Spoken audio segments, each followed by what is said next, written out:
And hello, and welcome to week 8 of the Titan Esports Gladiator League, where today I'm joined by media director, the best e-girl in the server, next to Pop Tart and Ife.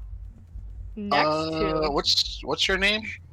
Oh. Quirky, Oh. Kristen. You do me And today wrong. we have quite the match. Top of the ladder for the Division 2 RAWR versus near the second to the bottom Syndicate Esports T2, which is not having the season we're hoping for, but a couple roster changes. They got Lucifer Eyes back in the jungle.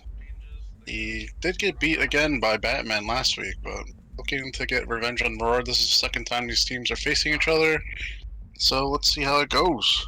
Any predictions, Quirky? Um.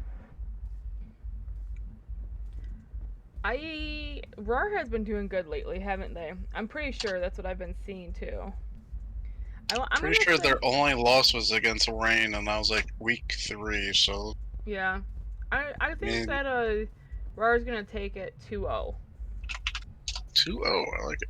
I did see the last time they faced each other, it was a 2-1 series, but Doki and Lucifer were both not playing, so first time these two junglers are facing against each other. Doki still, I guess he still loves that smite and TP, so we'll have to see if he goes with that. I'm not a big fan, but Yeah. I um. I don't watch them too much.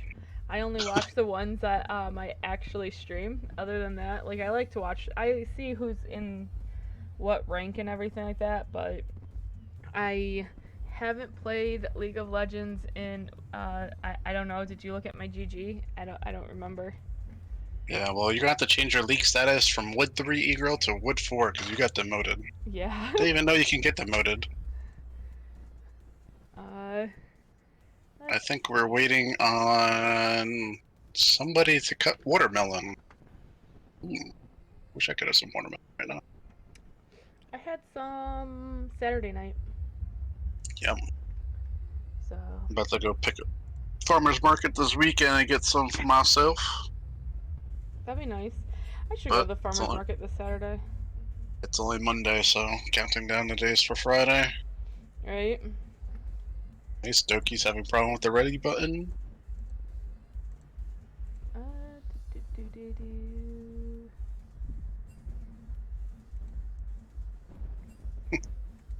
Oh man, I got the wrong one. Uh, let's see here.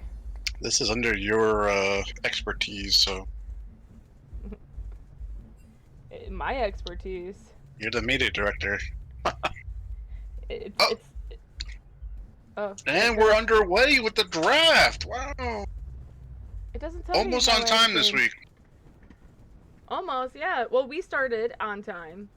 Not Now, necessarily the game, but new first ban here from Syndicate T2. I honestly don't really know what kind of champions these guys play. I haven't really been following the Gladiator League in the last 2 weeks, but New, pretty menacing. He's been playing mid and jungle. He's pretty fine. yeah. I've been seeing him banned quite frequently, so I have to assume that I'm some people. actually more keen to see if anybody's gonna be running this this Sona Lux bot lane after Cloud9 ran this LCS. Sona My Lux? yeah, my diamond team actually we ran it the other day. They actually ran it before it was showcased. I guess some Korean kind of started it, but yeah, you start both the spell thief item and then you basically just bot lane together and you share CS and it's pretty disgusting. Oh, Annie getting banned out by RAWR, and then Malphite followed by Syndicate T2. Looks like Syndicate kind of has a set game plan, just judging how fast the bans are coming out.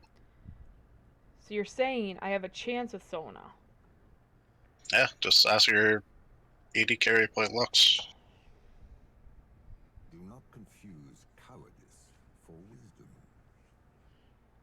What I liked about Gold League here is you don't really see any kind of meta champions being banned. Like, you don't see like the Kazakhs or No cure like a for Camille fools. now or god awful Caitlyn AD carry, which I think is pretty menacing.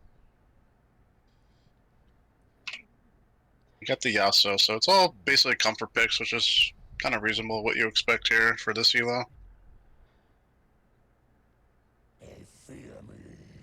So I mean, all the S plus tiers picks, including including Ashe are up. Ashe is probably in every game you do, like any scrim you're in, game, she's gonna be in there. She just provides so much utility for the team, and then as an enemy jungler, it feels so bad because of the hawk shot, and you're just basically always always have a surveillance hidden camera in your jungle, so it feels bad.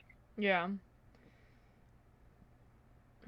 Kog'Maw and Lulu has been kind of getting a little bit bigger and bigger, but pretty sure Caitlyn does just fine into Ashe. If kind of if you're going to go against Ashe, Ezreal's up too, Caitlyn's up, so Kai'Sa's up, so you have 3 good picks. But they choose to go with the Alawi. Actually, do remember Featherland first playing Alawi. I don't know if it was a match I streamed or. I remember actually, I seen Alawi be played mid lane, and that really surprised me because I've only seen her top lane before.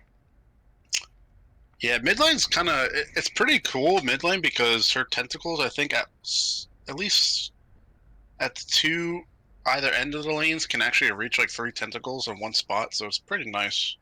And it's a shorter lane, so you're a little bit safer. But Alawi does her damage either being set up, being full push while you're trying to farm under your turret with the 2 tentacles, or pretty safe under her own turret. But Alawi's Syndra getting picked up. Syndra's receiving some nerfs this patch, but I mean, that's how strong and safe she is. A lot of teams are still picking her up. Yeah. It's still kind of a flex pick too. You don't know if that's going to go bot lane. I mean, in terms of like mages bot lane, Karthus has been making quite an appearance for the AD carry position too. But Orianna, like Echo, Zillion. Oh, there's your Orianna. Those are all pretty safe picks against the Syndra. So they got the Ashe Braum lane, which is pretty standard bot lane. I know Cloud9 usually runs the Ashe Zyra comp, but Zyra's a little bit weak. At least Braum's going to give you kind of some heavy engage and really do some damage with his shield here, coming out for whatever else RAWR picks. Team Glacial looking up here. So I think if you're RAWR here, you kind of just pick your... See, they picked their top lane first, and they're flexing, so now they're showing that Syndra's mid, which is kind of a bad pick now, because usually on red side you want to counterpick at least one of your solo lane, so maybe they're looking to counterpick jungle. Yeah. Kind of make a big difference in jungle here. I was gonna say they're starting to ban the jungles now. You see, Yeah. J4 and Zac. So you kind of have to expect RAWR to pick up their 4th pick here as a support. I mean, they still kind of need some heavy engage. Alawi's not very good at engaging. You kind of want something to go in first, and then causing all the havoc. Then you have Alawi go in. You're not really going to pick anything that counters Alawi in lane. She's pretty strong in lane. You kind of just make it a farm lane. But Shen has been making pretty good appearance too. I was going to say Mordekaiser's maybe a little bit good into her too. Maybe we'll even see a Volibear top. But I'm interested to see where they're going to go with the Caitlyn support. Maybe like a Leona if they want some heavier engage, but Braum's a pretty strong support on his own, so I know Thresh does pretty well against him. Maybe they want to go for like a Lulu here. But if they go for a Lulu, then they're going to need some heavy engage from the jungle. Where Zac was already banned, so... Let's see... Definitely a support pick here they're going to pick. Any ideas, Quirky? You're a support man? Or is that I played... e-girling you? I mean, no. I started to flex into top because I really like Cho'Gath. Never pick me. Oh my god, this is strange. A Mumu. So Mumu does provide the engage, but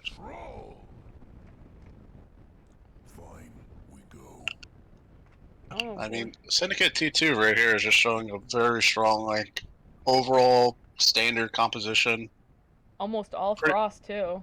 Glacier, Yeah. whatever. Glacial comp. I expect them to all be good skins.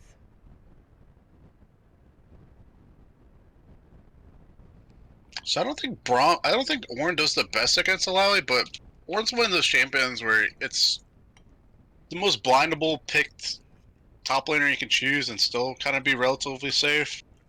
You're not really going to expect a Mumu to get any kills off early. Maybe against the Oriana with the Syndra's power spike, Guys. but holy crap, what is this team called? Wait, So I think what? Is Lucian support then? I thought he was like. That's Lucian is Trist. We didn't miss something in the chat here with the Caitlyn then, right? No, nope. That was the only one. That's supposed to be Tristana.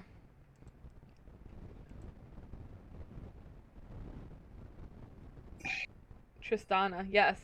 So Lucian is supposed to be So is this Tristana. so this could be a top lane Lucian and Alawi support. There's no way this is Alawi support. What about Caitlyn's? No. What about a Syndra? No, Caitlyn no. will be the Caitlyn will be the AD carry. Syndra would be mid lane. Lucian would be top. This is. God damn it, RAWR! Why you gotta do this to me? I mean, god dang it. Sorry, PG viewers. Definitely is not Caitlyn support. I don't see that ever being a thing. I was gonna try to say It's Syndra definitely support? Alawi. Maybe. I mean, I think you get better gold for your buck on the Alawi. Alawi support. Alright, well, we're gonna go into it here shortly, it looks like, and actually see what the hell RAWR is gonna do. This is very strange. Like, I can totally look at Syndicates, like, me, being Wood 3, can look at Syndicates and understand where each person is going. Me looking at RAWR goes, what? I think you have 280 carries. Yeah. I don't make sense. Does I not mean, compute. that's yeah, I mean, even with if they were planning on doing Alawi support here, that's a pretty strong early pick that really deceives the whole enemy team because their pick order, they picked Alawi Syndra, and then they picked up Caitlyn, and then picked up Amumu the fourth pick here. And the whole time, Syndicate's expecting a support, and then they lock in Lucian, which was supposed to be Tristana. So, oh yeah, that's not Lucian, it's Tristana. So then, in that case, I don't think Tristana would be. Maybe Tristana could still go top against Ornn, but usually Tristana's played more in the mid lane. This is going to be interesting, actually. So has Alawi... I've never seen Alawi played support. Is it something that is not necessarily common, but done before? I've definitely seen Alawi support before, but I mean, it's for her. She spikes really well with getting like a good amount of gold, and she's basically a lane bully. Like she's like a unique top laner pick, where not a lot of top laners know how to match up with her because she's not really played too much. But maxing her tentacle, her E, basically confuses like the enemy so much. Like people don't really know how to play around it. If the team doesn't have enough damage to destroy your clone with the E, then you can basically just stay there and like fight it out. But if they have enough damage to kill the clone, then that's when you want to start running to the outer circle so they don't proc it on you. Where the whole difference is if you run out of the circle, you spawn 2 tentacles, but if you don't run out of the circle and they kill your clone, then you have to deal with more tentacles spawning and attacking you. So it's kind of interesting what's going on here. I just want to know who's support at this point. Like, I'm so confused. It's a Mumu support. Watch. We're all wrong.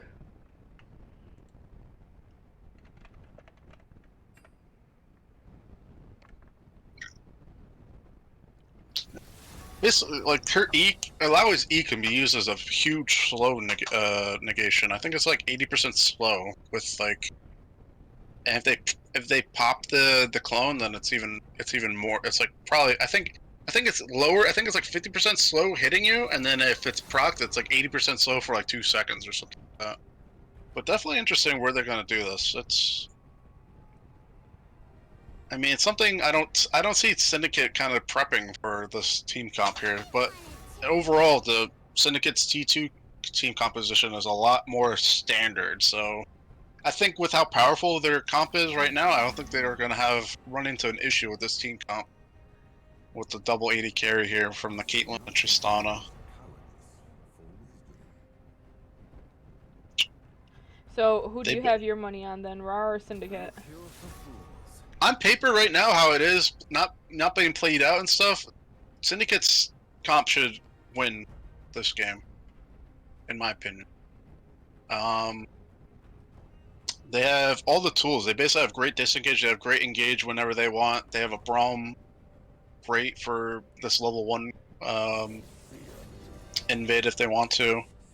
But, I mean, just looking at RAWR side, they just have a Mumu and Syndra stun to really try to do anything to get any kind of engage off. And I think between Ornn, Trundle, and Braum, they're not really going to have enough damage to really do too much on the, like, to really kill them, honestly.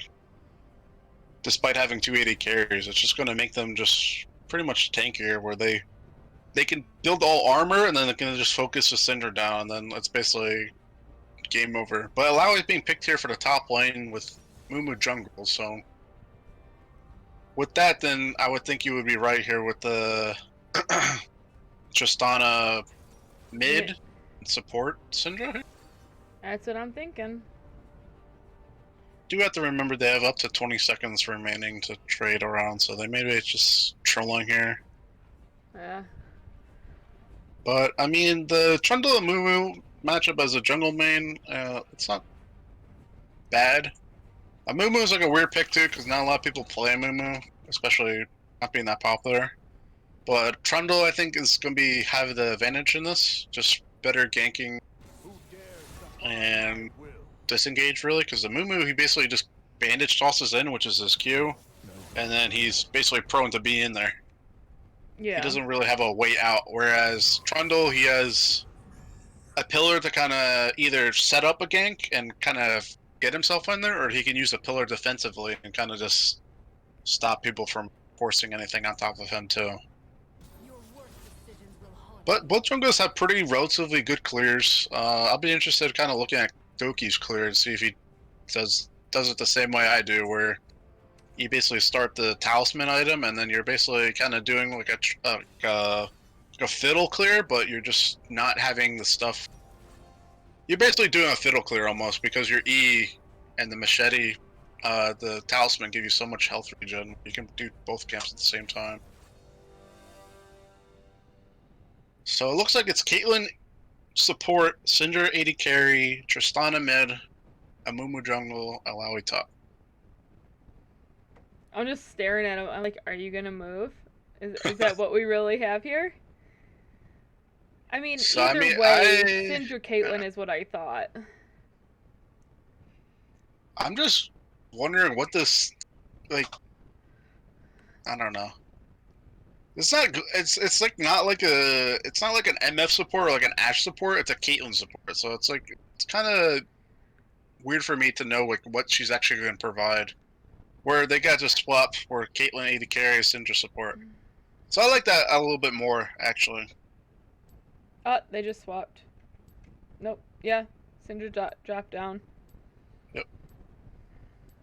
So Syndra's, if they win this lane or they do pretty well, Syndra's going to get enough gold to kind of get her normal items. But with this, it kind of really makes them a full 80 carry, a full 80 heavy team with Syndra being the support. So that kind of really affects them pretty bad if they don't kind of do anything and win this early game very hard. I like the Alawi being top lane here instead of kind of moving the Tristana top and Syndra mid with the Alawi support, because Alawi's pretty much a lane bully against this Ornn, and you should have a pretty easy laning phase where you can freeze a wave or just keep on our tower and just heavily suppress them.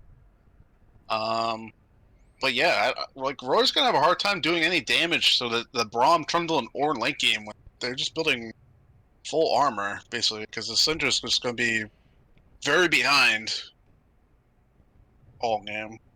There's not gonna be any AP damage really, so definitely siding with the Syndicate Tier 2 game. This could be a draft difference game. What you like Syndicate Tier 2's comp 2, Quirky, or no? Yeah, I mean, to me it makes sense, but then again, I'm not very familiar. I just, like I said, I can look at syndicates and know who goes where and how well they do. I can. The only one that throws me off literally is their support. Like having that Syndra, I feel like she should have been mid and then Tristana and then like had a support, or no Syndra and then you're missing a support. I also don't think like a Mumu. Usually when you have another heavy tank jungle or heavier damage jungle, you really want to kind of match that, I feel. But Yeah. I mean, Zach was gone, Warwick was gone. I don't think Fiddlesticks is a thing anymore. Well, Fiddlesticks got nerfed for his laning Fiddlesticks, so jungle Fiddlesticks is still pretty good. Yeah. I mean, if they're really looking for some heavy AP damage here, they would really go for Arkarthas, but again, they would have to switch up their picks because the Syndra support's not going to really. It's not that engage you really want. I mean, you would really prefer like a Leona to really set something up, but it's going to be weird. Maybe they just play on the fact that they're going to be mechanically better in fights, where they're going to let Syndicate Tier 2, T2 just kind of have the fights and engage on them how they want, and then just kind of kite back really well with the double 80 carry comp, and then pretty much try to win the fight. But yeah, I mean, with the double 80 carry comp, you usually see like a support that's like an Enchantress that has like basically the full support build that basically helps both marksmen and getting attack speed, like crit chance, and just healing wise. But Yeah. it'll be interesting. I mean, Doki's again, he's going to be playing probably with a Smite TP, so he's playing a very weak jungler earlier. I would look for Syndicate T2 to kind of invade on that with the Flashless jungler. And Glacial Augment Alawi. That's a... So he's really just trying to hit those Qs then, really. Let's see here. Yeah, see if that's like a popular build on him. So I love Cosmic. Oh, see, I like... I love Dark Star Oriana. I like that one. I also like the Cosmic Queen Ashe. We're still pausing at 13? Pause at 12? 12? 12. Sure. 7, 8. I'm not even in yet. I'm still Pause at 12. I'm still at 0%. A slow computer. I think it's also because I may have a person who's also playing up above me. Don't pull the internet. Hey, So I mean, mine's more rune selection important. rune selection choices by Syndicate, everything's pretty much standard here. What's interesting on the RAWR side is went Glacial Augment on Alawi, which I think isn't that good. I don't think it's really hard to hit any tentacles on these big targets like Trundle, Ornn, and Braum. Conquer is definitely a much better rune, and then you kind of went Aftershock here on Amumu, where Conquer I think would have been a little bit better too. Ready? Yes, I'm ready. Alright, 3, 2, 1, play. Hail Blades here from the mid lane, which is kind of normal. And then Electrocute Syndra, Fleet Footwork Caitlyn. So it looks like Syndicate Tier 2 is trying to do a bot lane invade. Kind of smart. They already know one person on the team doesn't have Flash, which is the Mumu, so taking the blue away from a Mumu is going to be pretty big. Definitely much better level 1 too. Caitlyn has yet to choose anything. I wonder if she's just gonna trap it up. But they know they're here. Syndra should be fine. Yep. Minions have spawned. I don't So even think nothing there's... goes down. Yeah, I was gonna say, I don't even think they're gonna stick around to take the blue either. In this case, I would have liked the Syndicate to take the blues from this Amumu, but it looks like Trundle's going to try to start on this blue side and maybe look for having his bot lane get high priority and then late invade his blue side there to take the blue away from him. Anytime you can kind of get Doki or this Amumu off blue early, it's going to significantly affect his clearing. Not starting blue's not a big deal with Amumu, so he already just did like this. I would bring the red buff and the Raptors together so you can basically don't take any damage from red buff. You just heal it all up. Ornn did give some help to this Trundle. Usually you can just go leashless on Trundle, but it's fine if he wants to get prio so you can get down to the bot side to try to get the blue buff away from Amumu. Tristana's being very aggressive on this Orion. Holy, big trade.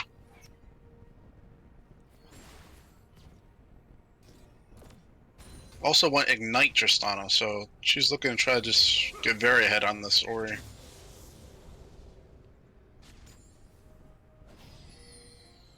So Ashe using her Hawk Shot, scouting out blue side for Mumu. Mumu just elected to take a full clear top side. Gonna reset and then come back bot side. It looks like Trundle's going down and around. Yep, Trundle's coming in here for a gank. Blows healed by Caitlyn. TP coming in from a Lowy, I think, or is that a Mumu? Yep, that's a Mumu with the TP, but I don't think he's gonna do anything here. Ashe got pretty low there for a second. Mumu just gets a free, faster way to his bot side. Yes. But very good gank. Ashe basically set that up early, having Hawkshot through the bot side jungle, seeing Mumu wasn't there, so they had to assume Mumu was top side or resetting. And basically just got a good gank. So now it looks like Trundle's probably going to double crab the Mumu as he basically tries to do his bot side, but yep, I'm going to see this Ashe Braum is one of the strongest lanes right now too, just how confident Ashe has been playing. Approach velocity, yep. Approach velocity around on Ashe feels so good. Basically get movement speed on your slow.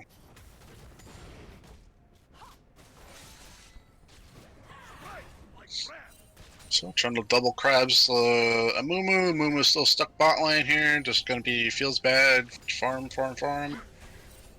Amumu always feels bad. He's a sad little mummy. So Lowy right now is basically pushing Ornn in, but she's not able to get her tentacles set up on either side of the lane where she can basically harass this Ornn under tower. It does take some time to reset her passive to get it, but she's probably going to build Cleaver first to try to penetrate some armor there for the enemy side. I'd like to see Amumu kind of play around this mid laner since the Tristana seems to be pretty aggressive on the Ori. And with Ignite, you kind of want to try to get some kills with that summoner spell. First streak coming up is Air. What is there? So Cloud Soul gives reduced ultimate cooldown. Okay. Mumu comes mid right after doing Raptors. Don't think they're gonna pick it up. She tried. She might die for this though. Oh, But made it. blows the flash barrier from the Orianna, so what I would do is Tristana here, just the wave there.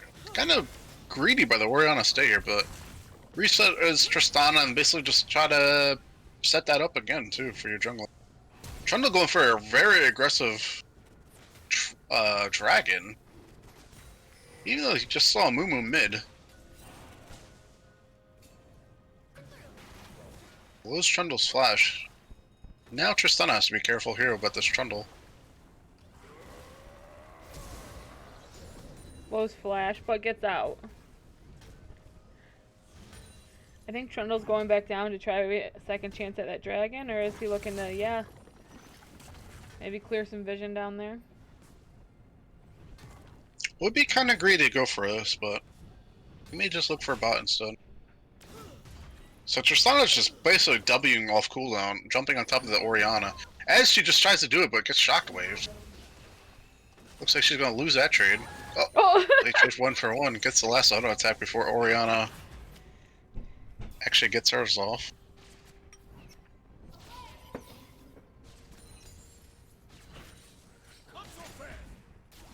I think that worked out better for the... A little bit better off for the Orianna here, as the wave's kind of pushing into her side. Trundle coming back on the bot side though, just get this Caitlyn, and when you have an Ashe Braum lane that's ahead, you can basically just continuously come back to this lane. Especially when Ashe becomes 6, it just sets up ganks so well. I think You don't have to really about any kind of counterplay topside because Ornn's such a safe pick. Yeah, I was gonna say, I also think that this is their dragon now. I don't think that they're gonna try to contest this. The Moomoo's up top. Yeah, no way. If anything, Moo may look to invade and try to get the blue buff that has spawned, but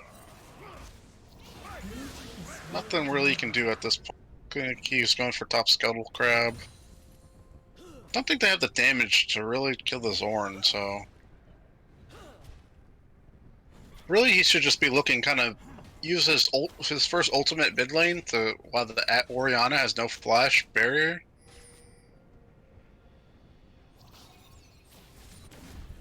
And he's going for an invade here on this blue side, and Trundle and Orianna are... They know he's here, so... Very aggressive play here by Mumu when he has no flash, so... He's gonna get himself in these positions. Tristana kind of peels up and... Whoa! No armor there on the Trundle. Trundle's going Warrior, it looks like, with Longsword instead of Cinderhulk. So now they have numbers here. Mumu's 6, so they're just going all in on this Orianna. Apparently. Smites the blue buff. And Tristana's here to clean up, really. Waste 6 Knight on the Ornn. There's no way you're going to kill that person. Yeah. But, I mean, like I said, I mean, the team comp on paper for Syndicate looks a lot better, but how they play and everything on paper can't really be how it plays out, really. It's really up to the players and how they play it. Tristana is basically very far ahead now, so if I was a movement, I would really try to just keep on pressing on this Orianna, get all the gold plates mid, and then use the Tristana's advantage to kind of roam bot here. Yeah, it looks like she got a plate off on top, off in the top lane too. Really greedy. I don't understand why Lucifer would go Warrior here. He did get the first blood, which is good to be ahead, but I think if you just rush full, if you're Cinderhulk with the full tank, you basically just win the game here, because then you have Ornn, Trundle, and Braum, so beefy. And if Tristana or like the 80 carry do anything to you, you want them to attack you, and then your Ashe basically has free farm to do all the damage she needs to do to win the fight. But Lucifer going here for the Rift Herald. He should be able to get this because it doesn't look like RAWR side has any map position here.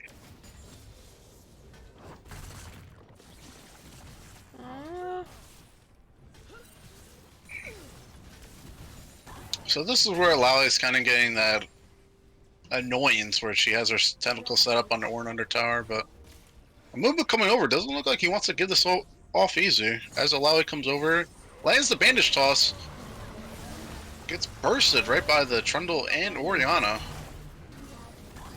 And Tristana gets caught right here with the Ornn knockup. And I don't think Alawi's gonna get out of that.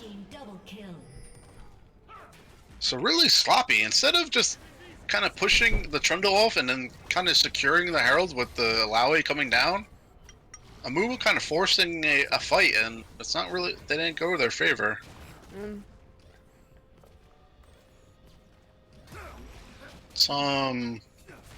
I mean, as a jungler, you're basically almost a shot caller. You're basically the shot caller for the team, so you gotta learn to win. Not to be so aggressive where you're gonna kind of throw your leads that quick for, you know, something that's not that worth. Like the 2 kills they would have got for the 3 deaths, so that wouldn't have been worth it. So Yeah, it was a 3-for-1, wasn't it? 3 for 0. No, they took Trundle down. They killed Trundle. Then it would be a 3 for 1. Yep. I didn't think Trundle died. Yeah, he died when they first got in there, and then Ornn popped it off, and Orianna came and cleaned it up. That was his 3rd death. Mm. I feel like I'm still very unsure because I feel like RAWR does some good plays and all of a sudden they mess up like this. And then they'll do some good plays and then it's like so hit and miss. Yeah, I mean, they're basically set up for a bot play here right now. They had the wave push towards them. Amumu's TPing bot lane, just gets Ashe arrowed. Not gonna be able to set anything up. But they do have Dragon coming up, and this Dragon, let me pan over, is Mountain Drag. So Mountain Drag would be really good on Syndicate's team right now. So this is a big Dragon for RAWR to take away from them. Yeah. As they basically just summon Rift mid to get a lot of plate gold on the Trundle and Orianna. Try to get Orianna kind of back in the game, even though she did pick up, I think, two or three kills from the exchange topside for the Rift Herald to begin with. Yep. Mumu again going on this Trundle. Trundle just saves are good. Tristana always jumping in and just igniting right away rather than using Ignite. And you kind of know they're gonna die. Now Tristana has no Ignite, no Flash on Ori. And they're just gonna start this Dragon just 50-50. Let's see. Both junglers are level 7 as Ornn does TP in here. He's going to be able to zone very well, but Mumu goes right in, trying to 50-50 this Drake as best as can, and smites a little bit early, but then Ori picks it up.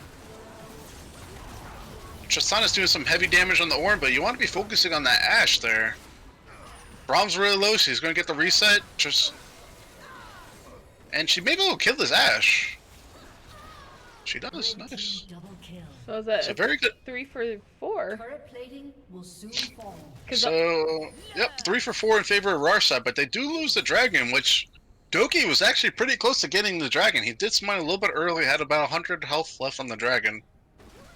And Alawi just free. Alawi wasn't even a part of that fight. She was top lane getting all the gold, so pretty good on the RAWR side in terms of the kills picked up in the gold. But they do lose the Mountains drag, which gives 6% armor and magic resist. So any armor stacking, which I would have predicted they were going to do with the Trundle, Ornn, and Braum, would have done 6% more here. As Trundle's looking to go Triforce maybe here? Either Triforce or Trojan Gauntlet, which I'm expecting with how he's building full AD already. He's going to go Triforce.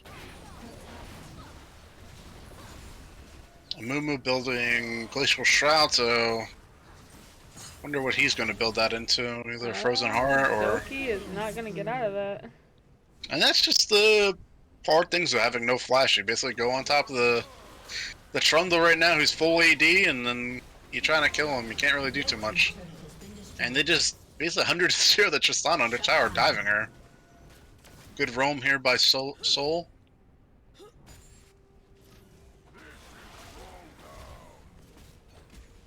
So they're not really doing anything to punish this Ashe, who's by herself right now. We have to see this support Syndra kind of roam or be a little bit more aggressive in front of this minion way to take some CS away from this Ashe. Caitlyn does have a significant, about 34 CS lead. Yeah. But Ashe is going to pick up some of the CS here under tower. Alawi's just being a full menace here top lane. Almost a 60 CS lead. Although, actually is a 60 CS lead now. Yeah. I just worry with Trundle being right there. Yep. Ooh, Alawi holy shit. Alawi does have ult, so that is a hard champion to kind of gank, especially with two melee champions. You're basically just begging her to get proc her ult off at the max potential. It looks like it's going to be Infernal Soul as Amumu's clearing this vision in the bot side river. Soul's doing a good job on Braum here, just roaming and kind of keeping this Orianna safe and kind of tracking any kind of people coming into this right side jungle. Oh, Doki. As Amumu looks to be caught off called again. out. They're going to proc this, and Ori does have ult. And Ash he Shower is coming in, gone. and it's just another kill for Ori. Yeah, I do not think he chose right with this Amumu. Yeah, it's not necessarily the pick of the Amumu, it's more so his decision making, really. He knows he doesn't have flash, and he used TP twice already where he didn't get anything out of it. Yeah. So I don't really think the TP is really working out in his favor. And didn't I hear he only takes Smite and TP? Yep. That is his big thing, as Tristana's looking to go all in on this Orianna, but Orianna didn't use ult against the Amumu. Nearly gets her. If Ori didn't have barriers, she definitely was going to be dead there. But now they have basically full pressure to get this Herald, as Dragon's coming up within the next minute. Yep. So it'd be nice to see them kind of take this Rift Herald, drop it either... Probably drop it mid. Top is already gone, so drop it mid, let them deal with it mid, and then try to get basically pressure on this Dragon. Because you don't want to be 3 dragons down and have Soul Point coming up. There's Caitlyn. She is not going to stand a chance against him. Not with the 2 behind him.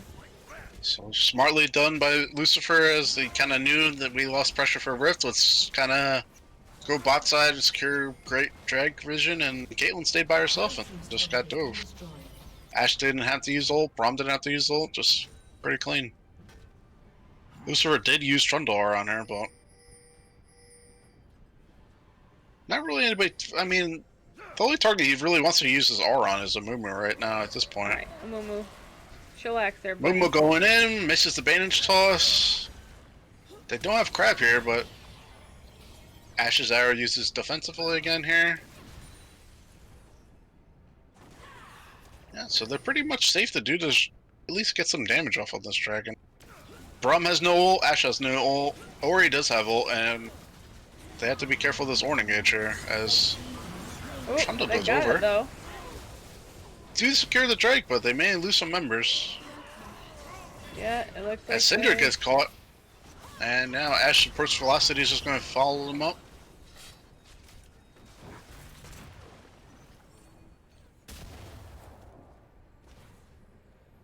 Yeah, I mean, they're just very much hurting between the Amumu and the Syndra picks, and like I said, like, the Tristana and Caitlyn are doing well, but it doesn't really matter, because late game Syndicate's T2 is just going to be stacking armor, and the pallets are going to get damaged. There's no AP on the enemy team, so... Good to take the drag now, but in terms of late game scaling, it's... Syndicate T2 is going to be outscaling them way harder. And it looks like we'll have a Baron up here in about 20 seconds. Or so. So Syndicate's team right now is actually pretty much strong enough to really do Dragon if they wanted to try to force it. And I think that's actually a good idea for them to do, to try to just pink the Baron pit and then kind of use the Ashe arrow and Ornn ult to really just catch them in and pick them out. Ashe does have Blade of the Rune King, and the Ori's shield is going to be enough to kind of keep Ornn and Trundle healthy as they're taking Baron, so don't see why not. There is a tower top lane to take, the last outer tower for Syndicate, so as Tristana's basically just pushing out this bot wave to...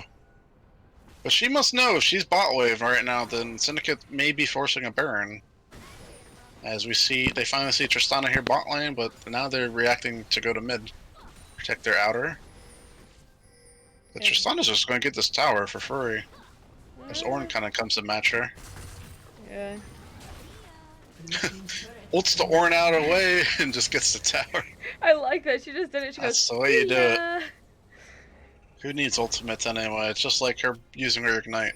Just who needs it? Herald gets dropped bot lane. I don't think that's where you wanted it, but How far does that There's have a to go? has to go far. Tristana just took this tower, so Tristana has to stay in this lane now to try to get this Herald to the tower, at least get the proc off. Which is good, because Syndicate don't seem to be answering this very well with the Tristana in the side lane against Ornn.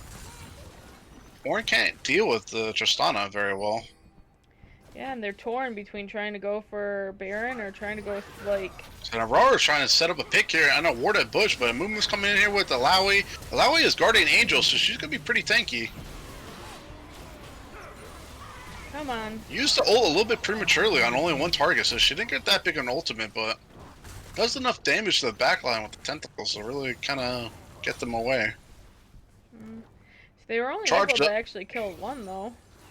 Yeah, the charge does go off on the bot lane turret here. Again, this Syndra is just not really providing anything. Died without using her ultimate or ignite. Could have flashed away. Not the best pick here. It looks like Trundle and Ashe are going up to possibly take that top turret. There's a good amount of health on it. Alawi basically didn't have any damage done to it because she was pressing the Ornn. Mumu using his third TP of the game here to protect the tower, so I think that was probably his best TP this game, just to protect the tower. But this Tristana is going back to the bot lane. Knows Ornn can't really match her. Has another BF sword. I see that probably being her IE there, as Caitlyn's probably finishing up her IE second too. Looks like we got Zonia's being built here by Orianna.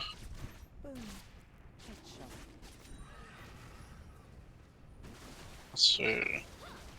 Frozen Heart game picked up by the Mumu. Pretty strong. It's really, that Frozen Heart's actually a really strong item against Ashe. Especially right now, where all she built was really attack speed. She didn't build any attack damage, just all attack speed. But right now, I don't know if RAWR wants to do a 1-3-1 approach here, which is pretty dangerous against Syn's team because Syndicate's team is really good at picking people off with the Ashe Arrow.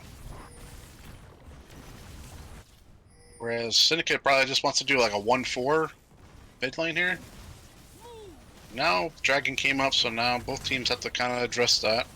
Except for top lane. Top lane is an island, so I've heard. Both top laners have TP, so not really any good wards here for Alawi to come over to. And she's pretty much out of mana, so she is backing right now. She may use Homeguard's movement speed buff to kind of get into the fight herself. Ashe Arrow going off, missed on the Syndra. Whiffed it. Alawi TPing now. Looks like they're just trying to get full priority on this dragon. As Ornn's looking for a TP ward, looking for a go. He's got to go now if they want to fight. They're going to lose the dragon here. As red team secures the dragon, but now they should just kind of look for a fight here. Well, looks like they're Huge Ord ultimate on the 3 carries in the back line. I don't know why I called Syndra a carry, but Ashe is just doing her business right now. Holy crap. As Alawi's going to go down here for sure, and Tristana just need to go mid lane and just shove as quickly as she can. So that's going to be a Baron for Syndicate. Really sloppy team fight. I mean, it looked pretty good early, but then they kind of just fumbled on top of the... for getting the Trundle, and then Ornn just had a huge ultimate on the Tristana and Caitlyn and Syndra. Yeah. I think they played it right. The Alawi TPing early and then doing damage to the dragon, but then they secure the dragon and they just basically need to peel off as best they can. Because like I said, Syndicate's team, they do very good like catching fights. Anybody trying to retreat, so this Baron should go 100% to them. I don't think Mumu's gonna be in a position. Yeah. And I think like He didn't even Tristana try. just, yeah. Tristana's playing the fights pretty well, but the last fight, like I said, she got herself in a pickle with the Ornn ultimate. Yeah, she just went and decided to take the turret instead. Yeah, which is smart. Yeah. So I mean, right now they're just looking to farm.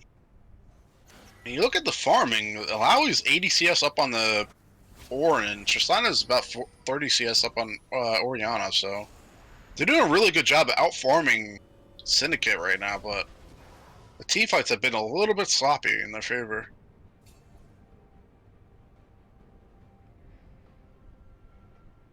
I was gonna say, I mean, you look at this and it's like they both have 2 dragons. Though Syndicate is up by 12 kills, the goal difference is only like 3,000. Yeah, so I mean, even with with securing that dragon, you're basically just making this game even longer. And in my opinion, the Syndicate team comp just heavily outscales their team comp so much.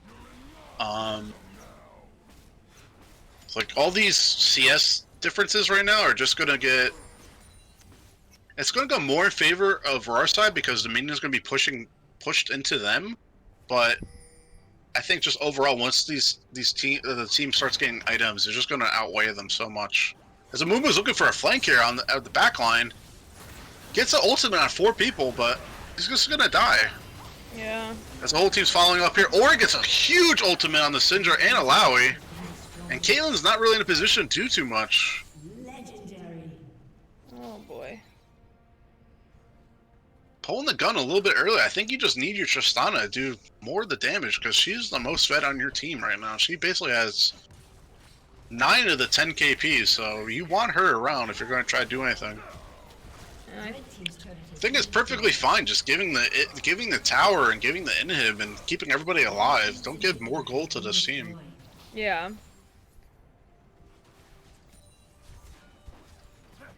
Because now instead of Tristana bowling this Ornn and maybe getting pressure on the bot lane turret, Ornn's just basically free farming this bot wave, and then he basically gave 4 kills to the enemy team.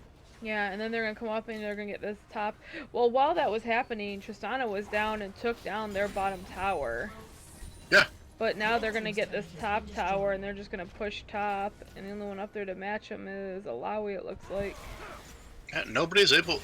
The Ornn can't match the Tristana, so they want the Tristana being this matchup to kind of split push and potentially kill him. But Red team's turret has if you're going to engage and try to fight a 4v4, they're not going to win that fight. Yeah. Dragon coming up the next minute, they're just getting a full Baron recall. So RAWR, what they need to do is they need to push this top wave right now with the Alawi, get it shoved as quickly as possible, get the bot wave shoved as quickly as possible. Group mid, push it out, and try to get vision at this dragon side, but Ornn's already there, kind of getting deep vision. If RAWR loses this fight and gets ace, they're pretty much game over. They can end pretty fast. Yeah. Yeah, because I think that the timers now are fairly long where they could just do a push up mid. As Amumu's face checking, gets basically just call it, and that should be a guaranteed dragon for Syndicate. So again, with the Amumu building kind of tanky, it's basically helping this Trundle get ahead too, because Trundle's ultimate steals basically a percentage of the armor and resistances that you have. blue team slain the dragon. Oh, they're just gonna take bot then, it looks like. Yep, they're grouping us 5 basically right now. Now they're going to do even more damage now that they have their own Infernal here. Don't think Alawi can really protect this at all. This cleared the way pretty well. Red team's turret has been destroyed. Trundle dying, actually, with the Alawi. Holy. Tristana doing good damage in the backside here. They killed the clone's going to spawn some tentacles. Redemption being popped there by the Braum.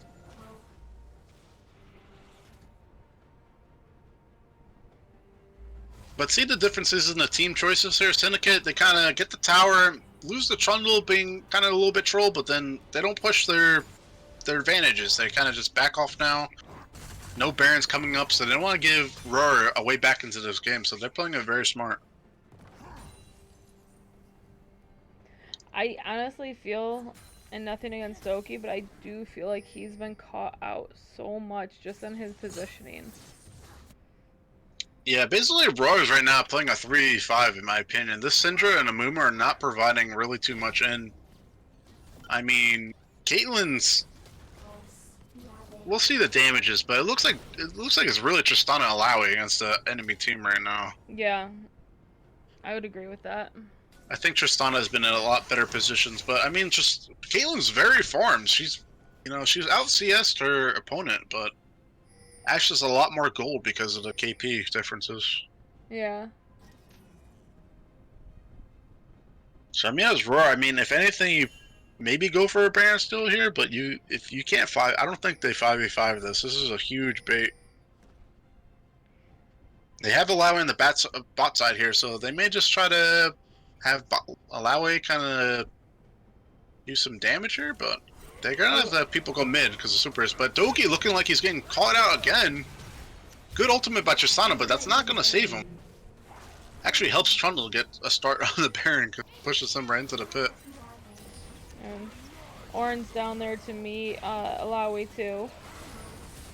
Yep, so Alawi is going back to help, I guess, defend. But free Baron. I think this is just going to be their final push mid, maybe? Or a good push mid, at least. Because they're going to be meeting right there with the wave, too. I think they push out this top wave and let Warren kind of catch up and push this bot wave in. I think maybe the Trundle should kind of sit mid right now, or somebody, because you want your mid wave to be there, especially with the super minions, kind of push into their base. And that'll make it a lot easier for sieging when you kind of have the super minions there, and then someone has to deal with them on the enemy team, so it's one less person to deal with. Yeah. But their mid inhibitor coming back up, but RAWR just has to be kind of afraid of the Ash Hour right here, since Orion's bot wave. But Orion's going to be getting to the tower pretty soon here. See, I would have liked to see somebody mid-wave on the Syndicate team, so they have a minion wave there already, pressing up against the inhib. Tristana matching against the Ornn here. I don't think Ornn really cares. He has a Sunfire, Randuin's, and Thormail. He's tanky. See actually how much armor this boy has. 426 armor. Yeah. And he's basically just letting the super minions do damage on the start. Great job. He's trying to solo kill the Tristana. He's trying to jumps away. Now you back off safely. Keep the 3 super cannons there. Take this turret. Let's take this in.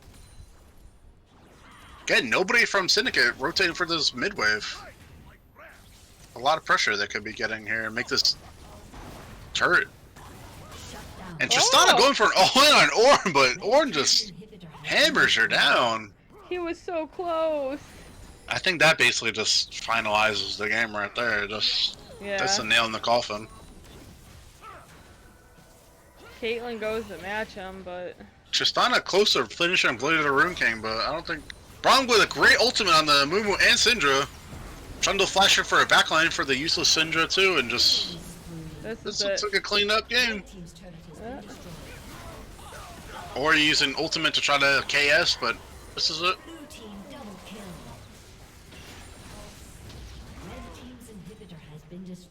And this is gonna be game 1 here. Pretty good. Did get a little bit scary for Syndicate early on with the Tristana getting, I think, like 3 early kills, and then kind of with how Trundle was building at the time too, but just the way they faced and played the team compositions that kind of went in their favor. But yeah, it's 10 out of the 12 kills RAWR had were basically involved with Tristana, and then an 0-6-0 And an 066 Syndra. Not too good. Yeah, Oriana doing 27, and the next one is Alawi doing 23,000. Wait, how much did Amumu and Syndra do? 5,000, 5,500 for Mumu, and almost 11,000 for Syndra. She did more than I thought she would do, but I mean, still, I think She's that the was just a second terrible last. pick. Yeah. Really terrible pick. But So. good for Oriana, kind of, even though going behind kind of early, I think the Rift Tower fight was really the kind of the game swapper with in terms of gold leads. Oriana got like I think 3 kills out of that, and that kind of basically swung the momentum back in Syndicate's favor. Yeah. So we'll look into game 2 in a little bit. Hopefully, we don't see a Syndra support. Right. Or maybe this is the game Doki decides to bring Flash. It could be history here. Maybe we'll see. All right, we'll be back. Bye.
Oh, we back on the air? Oh.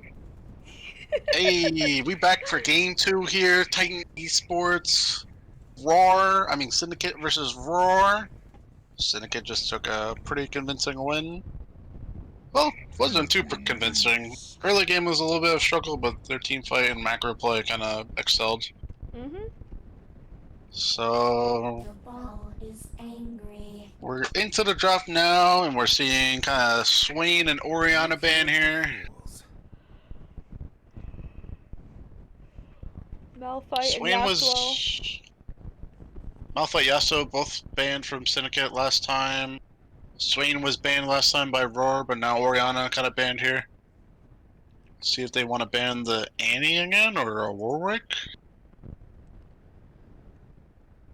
I think they should really just try to ban. Well, they have first pick here, so they may try to look for the Ashe themselves, but I think they should probably maybe ban the Trundle here, or maybe the Ornn. So they ban the Braum.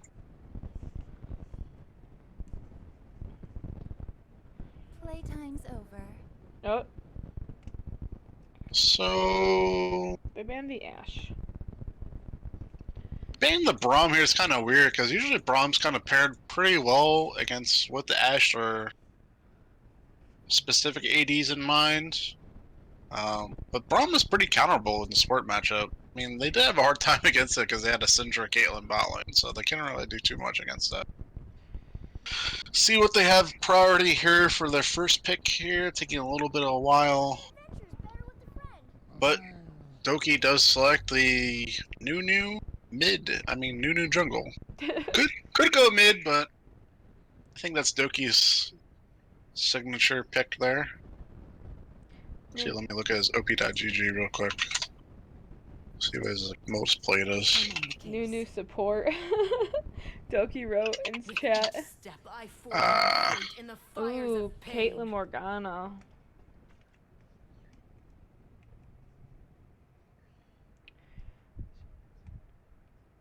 Yeah, Nunu is his most played, so definitely thinking that's a pick in the jungle. I'm not big on sermons. Broken bones teach better lessons.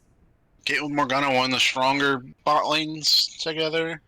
Don't think it's as strong as it once was, but again, Alawi picked up. Alawi did really fine against the top lane matchup when he picked Ornn, but Yeah, I mean, Syndicate didn't really pick Ornn to win the lane. They just used Ornn for their primary engage and kind of just the scaling involved. So they may just pick Ornn again here, be fine with that matchup. But Veigar been coming through, which is now they're finally against some AP, and Veigar is one of the champions. They're in team fighting bases. It's just his little black circle is ridiculous if it's done right. I'm sorry. Yeah, so his cage is really annoying to kind of go around, and if you're stuck inside that thing, that's not gonna be fun, especially if there's a Lowy inside that cage. But I get it. At this point, I think they need to ban some either mids or jungles. Like, I was thinking personally jungle, but yeah. Why would So they ban Mord? I think Mordekaiser is a okay pick into the Lowy, and but they already have Ornn. Well, Ornn could still go mid too if they wanted to. I guess the Veigar. Like, Veigar is just gonna be farming anyway. He's not gonna be wasting his mana trying to kill the Ornn. I think Mordekaiser in general is good against a Nunu team too, because you basically just take him away from the jungling. But I don't think he does too well against the Veigar matchup mid. I think Yasuo does pretty good. Well, maybe a Twisted Fate, but I'm not too sure of their champion pool. Verbal toxicity. Let's see. I mean, if you're going to be ganking and prioritizing mid lane, Syndra's pretty good into Veigar and just setting up ganks there too. So I think you look to pick jungle here, and then counterpick mid lane, really. To kind of just see if this Veigar is either going mid lane or the bot lane. Or support. Tiny Master of Evil Vargar. Dang it. Yeah. Trust nothing but your strength. Oh, so? Sejuani. I don't know how Lucifer does it. I hate that champion so much. It's so boring to play. Holy crap. Good champion, but very boring to play. So I would kind of expect almost maybe a melee mid. So maybe like an Echo mid or a Cassidon or a Fizz against this Vygar. Because Sejuani really scales with having melee champions on our team. And being that they don't have a melee support, it's just Ornn right now. Maybe they look to get another melee champion in the mid lane. Pleased to meet you. Ooh, Lulu, and who is going to be her? You would assume she's support. We are assuming that, right? Yeah, I would assume she's support, but I mean, in this case, she technically could go mid and Vygar could be AD carry, but Uh, I think they need more of a range champion here. The problem with Sejuani here in the Ornn, like, yes, Sedge can just throw her ult, but I think if Vygar is not hit by the ult, he can just throw a good Cajun and they'll kind of disengage a lot of the CC and stuff, impact that's coming back in. So, does look like a Nunu mid with a Graves jungle well, and he a said, Vygar Lulu bot lane.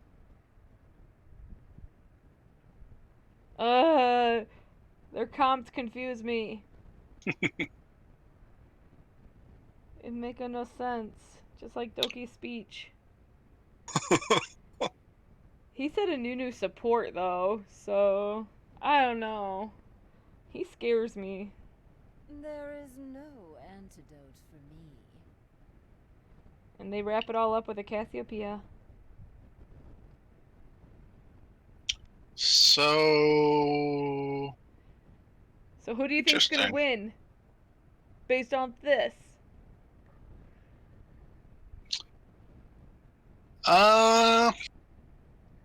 If it wasn't an Alawi top lane, I would actually like RAWR's comp here.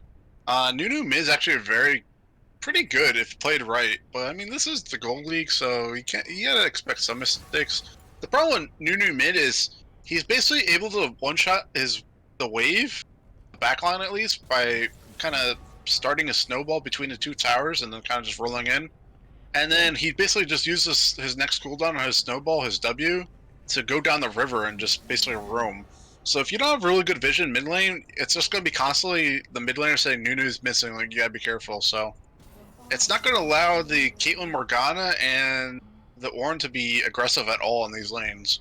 Now, Alawi has been just pushing the Ornn in, so I wouldn't really look for the Nunu to kind of just invade the Sejuani with the Graves, or just kind of always look to bot side to kind of help the Vygar and Lulu lane here to kind of just stack up. But I mean, if I was Graves here, this would definitely be an Ignite matchup I would take to really just try to press the priority I have in the jungle against the Sejuani, but it's Doki, so Doki's probably taking TP on this, let's be honest, so it's going to be... They may just look up to set up a deep ward in the bot lane bot lane bush, and then have basically Nunu and Graves TP back to collapse on their bot lane. I don't know if you did notice this, but just before they started going into the pick and bans, I did notice that there was in chat that the Mordekaiser pick was actually supposed to be a Trundle pick. So that wasn't them banning Mordekaiser, it was them banning Trundle. Okay, yeah. That makes a little bit more sense, too.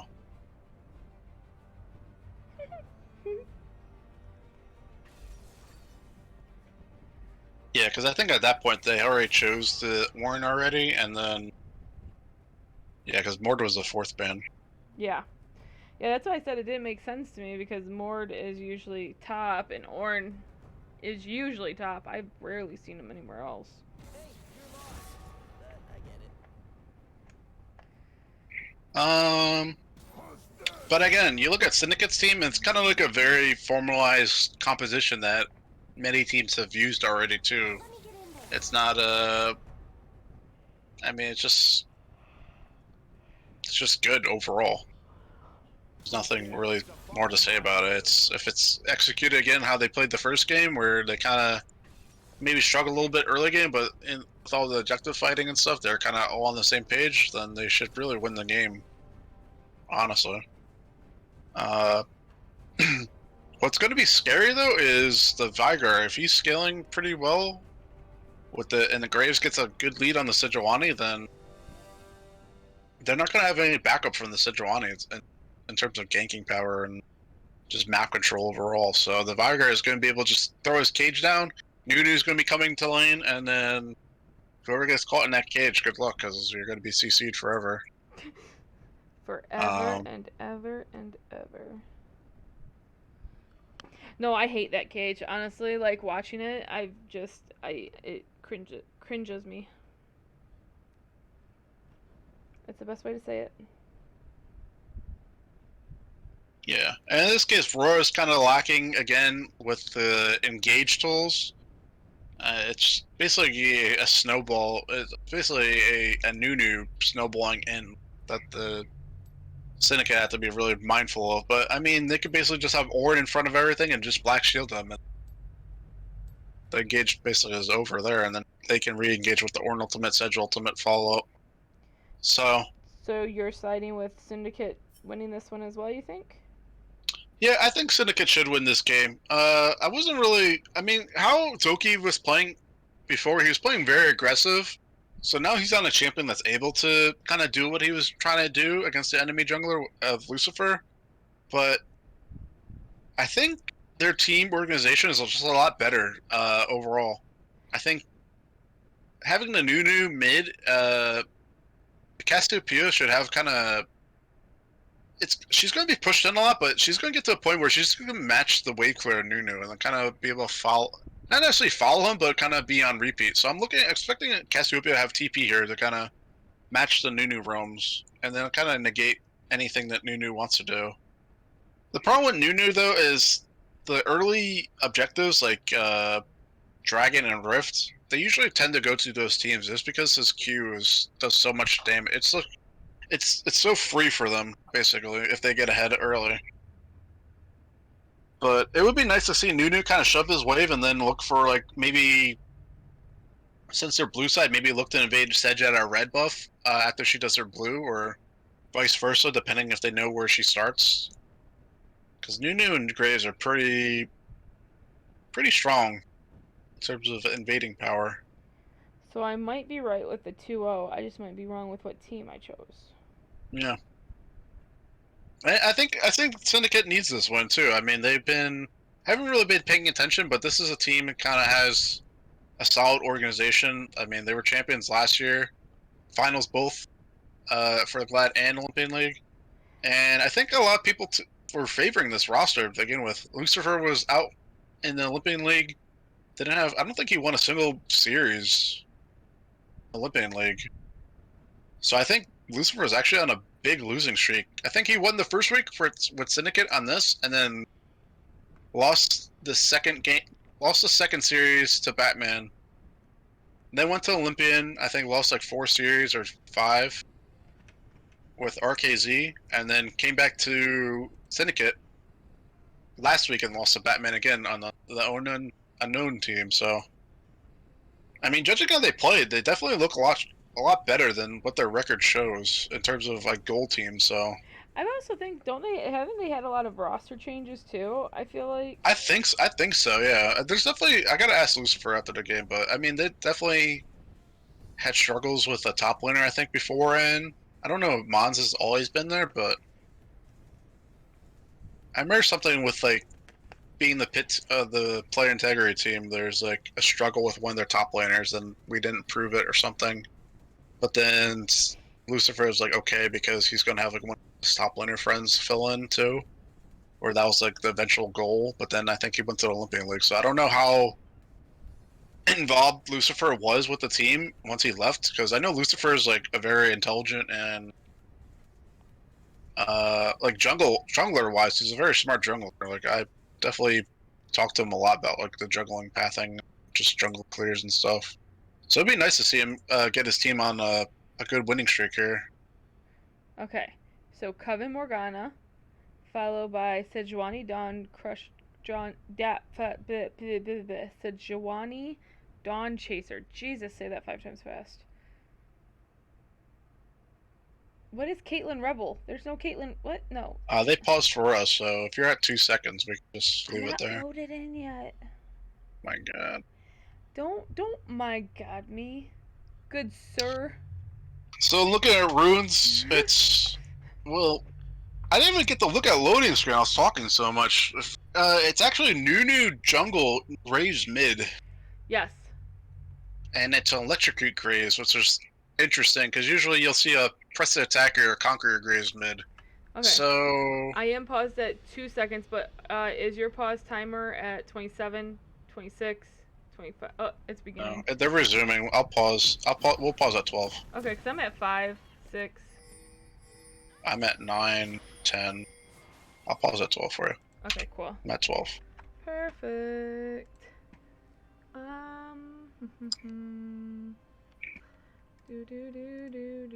Oh, and I did that wrong too. Haha. Okay. Alright. Down in front, cat. Alright, you ready? Yes. 3, 2, 1, play. I see Whathead in chat said they about 3 or 4 tops now. So yeah, they Yeah. definitely went through a lot of roster stuff. But I think Soul has always been a strong individual too in terms of communication. So I mean, him paired with Lucifer in terms of shot calling, where jungle support are usually the prime shot callers. I think that's a perfect duo for them. Looks like both teams are basically taking the exact same path, but in opposite directions. Where Doki is doing a solo invade, and then his team's just trailing behind in case He dies they again. follow up. So yeah, it is a new jungle with TP. So I would like to see it reversed with the Graves kind of putting more pressure on the map on the Sejuani, just overall clearing faster, and then having the Numu kind of mid to roam with them. But again, we see the Glacial Augment, Feathers and Fur, Alawi. Glacial Augment for Vanguard too, so look to see him get those 2 glacial items, Twin Shadows, and Ice Spray.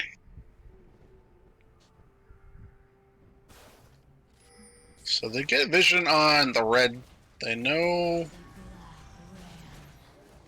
they didn't have any vision on their red side, so they're gonna see their bot lane come through the tri-bush here on Syndicate's side, so Doki may just go right to his red after seeing us. Which he's doing. Pretty good. But Lucifer is going right for Raptors. Grace has priority mid lane, so that's gonna help Nunu kind of go for this invade. Where Nunu's going for the Raptors right now first, and then he'll probably go for red buff. Good communication there by RAWR, seeing their bot lane kind of come through tri-bush.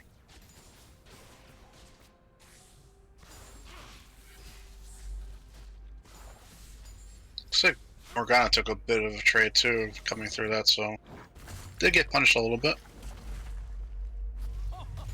Doki deciding not to go take the red, I guess that's a little too dangerous for him. Now he's just going to take the full clear of the Raptors, and then go right to Gromp.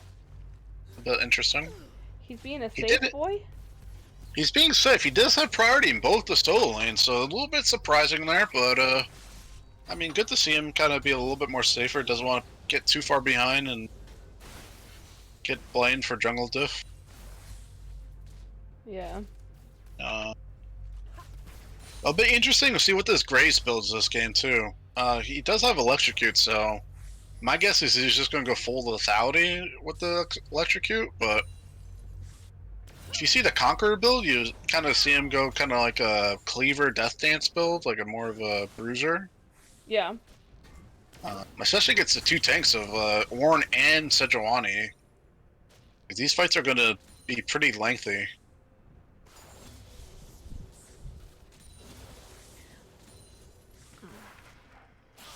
Looks like the Syndicate's bot lane rotates up to get the Scuttle themselves. Sejuani stops out getting a red. So that kind of eliminates the Scuttle Sejuani from getting double crab, which is good. I like that move. Or you have your jungler topside for top scuttle, and then bot lane gets scuttle bot side. Nunu looks like he's invading up there too.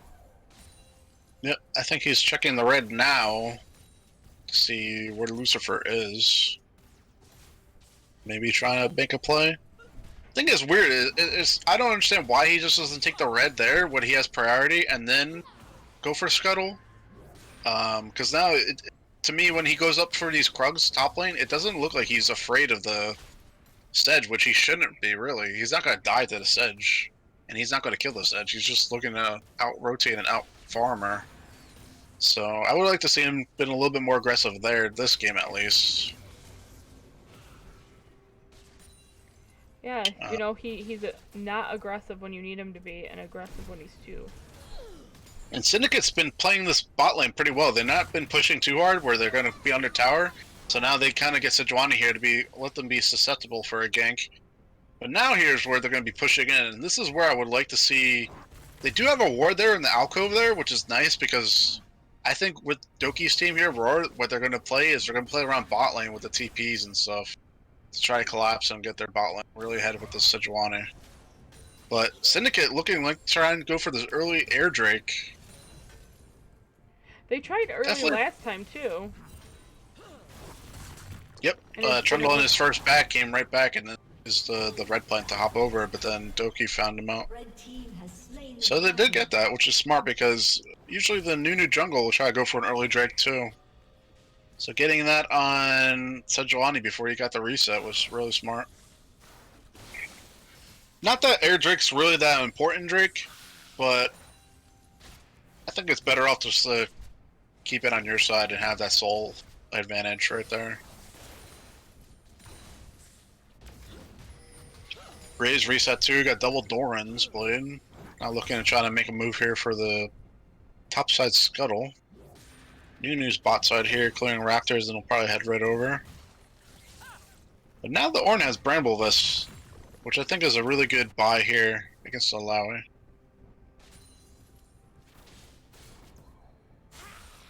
Still want to see this bot lane for his RAWR side. Just get him warded in that bot lane brush, and does it really set up a TP play? Good bind being landed here on the Vargar. Damn, your little thingy. Ugh, PTSD moments there. A little tiny evil man, or whatever his thing is called. Yeah. He is, though. I would like to see... Oh. Try to win the skin battle here. Doesn't look like Cassiopeia has a skin. No, Coven, a lot Morgana. of them didn't. No base Lulu. As Morgana lands another good bind. That's Soul's champion right there. Good bind. And that's really what showed the Caitlyn Morgana lane how strong it is. Bind into trap.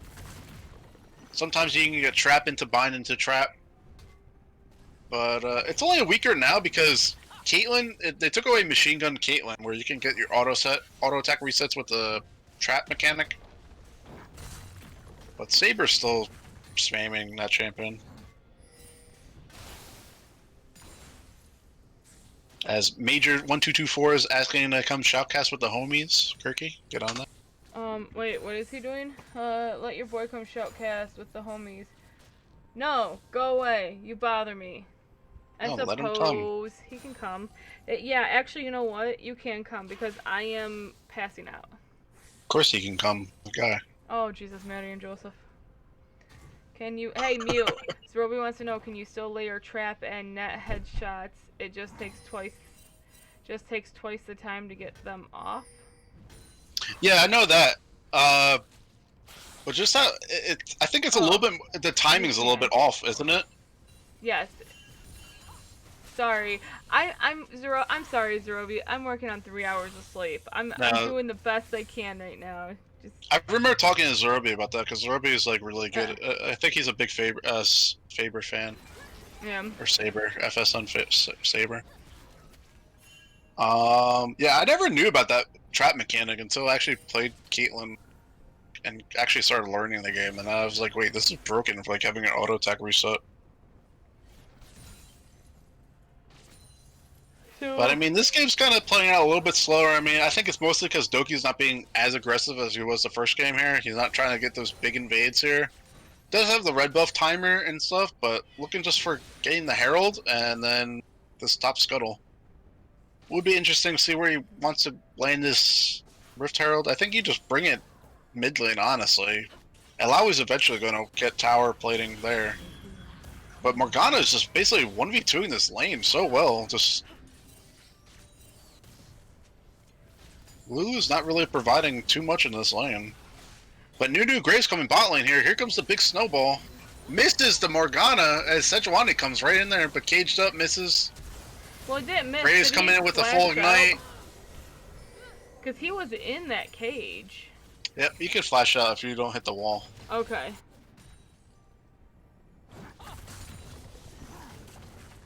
Yeah, it's a bug. Not too reproducible. Which is kind of sad. I like the mechanic of having that, because not every Caitlyn was going to be able to do it, and it wasn't really that broken, and it's not like you could do it like every team fight. It's only some situations you could really do it. But look at this. I mean, Orin can probably stay here. Lau has no mana. He's probably going to waste TP, come back into the wave, and then they're going to have TP at... Oh no. Lau did use his TP. Or her TP. But Dragon coming up, and it'll be interesting to see how this plays off, because Ornn is going to maybe TP top wave here to catch this wave. Still holding on to it. Good stay by him, because he knows Alawi has no mana, so nothing to be afraid of. What do you got your money on? Mountain Soul or Infernal Soul, Kirking? We had Infernal last, so I'm going to try Mountain. Why not? You like the Buffy men, don't you? I do. So it looks like Nunu's RAWR's team got kind of control here right now. See, this is why I would like to see the Nunu mid with the Graves jungle, because Graves can kind of solo this dragon pretty convincingly. Not that Nunu can either, but having the Graves not being mid and just kind of Nunu right over there for priority shoving it in can just come right over and kind of help. Yeah. I want to see, like, once they get, they're not even going to contend this, are they? Doesn't look like they're going to contest. They do have TP from Alawi coming up in about 5 seconds, but looking like they're just going to Herald mid lane and try to get the first turret maybe, or at least most of the plates, but yeah, they're all coming up. And it looks like now they may just try to dive this. Hopefully they try to dive the Ornn or just at least take this first tower. No red buff is still here, so the good rotation here. Sarobi says Mountain as well, so good money play there. Nice. I'm going to say Infernal. I like it as I scat on over into Infernal. Ooh. Great dive. Good dive.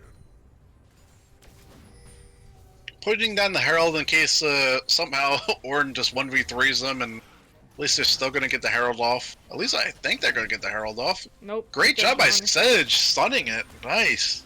So no Herald proc, so they're going to have to manually try to get these gold plates, and they just leave. I think they got, what, one off? They got 2 plates off that, but okay. it would have been nice because the Herald would have finished off the tower, so... Yeah. A little bit bad placement by the Herald. Second time the RAWR's team placed the Herald in a pretty awkward spot. The last game it wasn't too bad because actually Tristana pushed it 3 lanes to the second turret. Okay. This Lulu is just taking all the trades and not looking like having a happy matchup with the Lulu. Usually Lulu's the one doing the bowling in lane, but Caitlyn and Morgana are definitely bullying her. How could they bully poor little Lulu? She's so adorable. So Grace has 2 longswords and a null magic mantle. I'm still kind of waiting to see what he's going to build here. As my voice just kind of squeaked. I didn't even notice. I felt it in my throat. Nice. Ornn gets a nice E off. And you see how Ornn's kind of just matching there? Because he knows Alawi doesn't have enough damage to kill that clone. Yeah. So it's just smart. That's what you do. And Lowy did have damage to kill the clone, then that's when you would want to run to the outer circle and try to beat him before killing the clone. But look at it, just Lowy can just keep on doing this over and over. I'm gonna scroll on over to see if he's maxing. Yep, he maxed Q first, so. So now he's gonna have position here for 2 tentacles, hopefully, if he gets one on that tip of the rock. And then he can just harass Ornn and Ornn over and over. Gray's kind of rotating topside, maybe just to get vision. Yep. Drops his pink side. So RAWR really controlling vision on this top side of the map, whereas Syndicate's controlling vision on the bot side of the map, so... Yeah. And that's just really the priority goes. I mean, they've had better priority bot wave, and Cassiopeia's kind of been just matching the Gray's shove. Yeah. Well, that's kind of like... I think where RAWR actually seems their weakest is bot side. Like, Yeah, Alawi I agree. has done very well. I mean, jungle was a little bit hit or miss. I think you definitely see a support difference between the 2 teams. I don't know if it's more of a comfortability issue or what their champion is, because I don't really know the 2 teams that well. Where I know their champion picks. As Alawi's just going all in on this Ornn, pops the clone, so Alawi's Ornn's gonna have to deal with those passives that come up. But Sedge coming up top lane doesn't want to give this first tower, but Too just late. clears vision. Too late. You suck. It's haha. too late. Oh, I was gonna say it's too late to apologize, but okay. Yeah, Zerobi doing a good point here. After that second dragon they took, they should have swapped. Caitlyn Morgana brought them topside here. Well, it looks like they're gonna reset now and try to go topside now for the Rift Herald at least. Sedge kind of using ulta as a disengage, but still getting poked out by the Graves. Good job on the Graves there. Well, this you're actually pulling off there. Really big. Though I still think press the attack or conquer Graves would have been a little bit better in this situation. So RAWR looking like they're going to be able to get the second Rift Herald for free. Which is always nice to get, because you kind of expect yourself to get most of these objectives with the Nunu pick. Unfortunately, they kind of lost out on the first dragon, and they kind of just decided to give out on the second dragon. But now they got the Infernals coming up, so they're probably going to try to cash in on all the money they earned with the 2 Rift Heralds. In terms of taking the towers and gold plates, and then fight for this drag right now. Haven't reset. They know Sejuani has no ultimate here, so... As Ornn's trying to look to get a reset right now, he does have TP, but does have a really deep ward here in that Raptor side bush, which would be a really good flank for him. Alawi's still on the bot side here, but again, Alawi doesn't really do too much. She has to... If I was her, I wouldn't want to be the one in the river right now trying to set up your tentacles, your passives already. Because if anything, she's going to be just pushing this tower, or she's going to have to flash ultimate in the middle of all of them, which is a little bit awkward. Good Viger cage right there, kind of on the Morgana. Setting up this Rift Tower very awkwardly again, and just, it doesn't go off. So 2 Rift Heralds not even going off on the turret. Yeah, it seems kind of a waste for it. I don't know if they were trying to pull them out or what.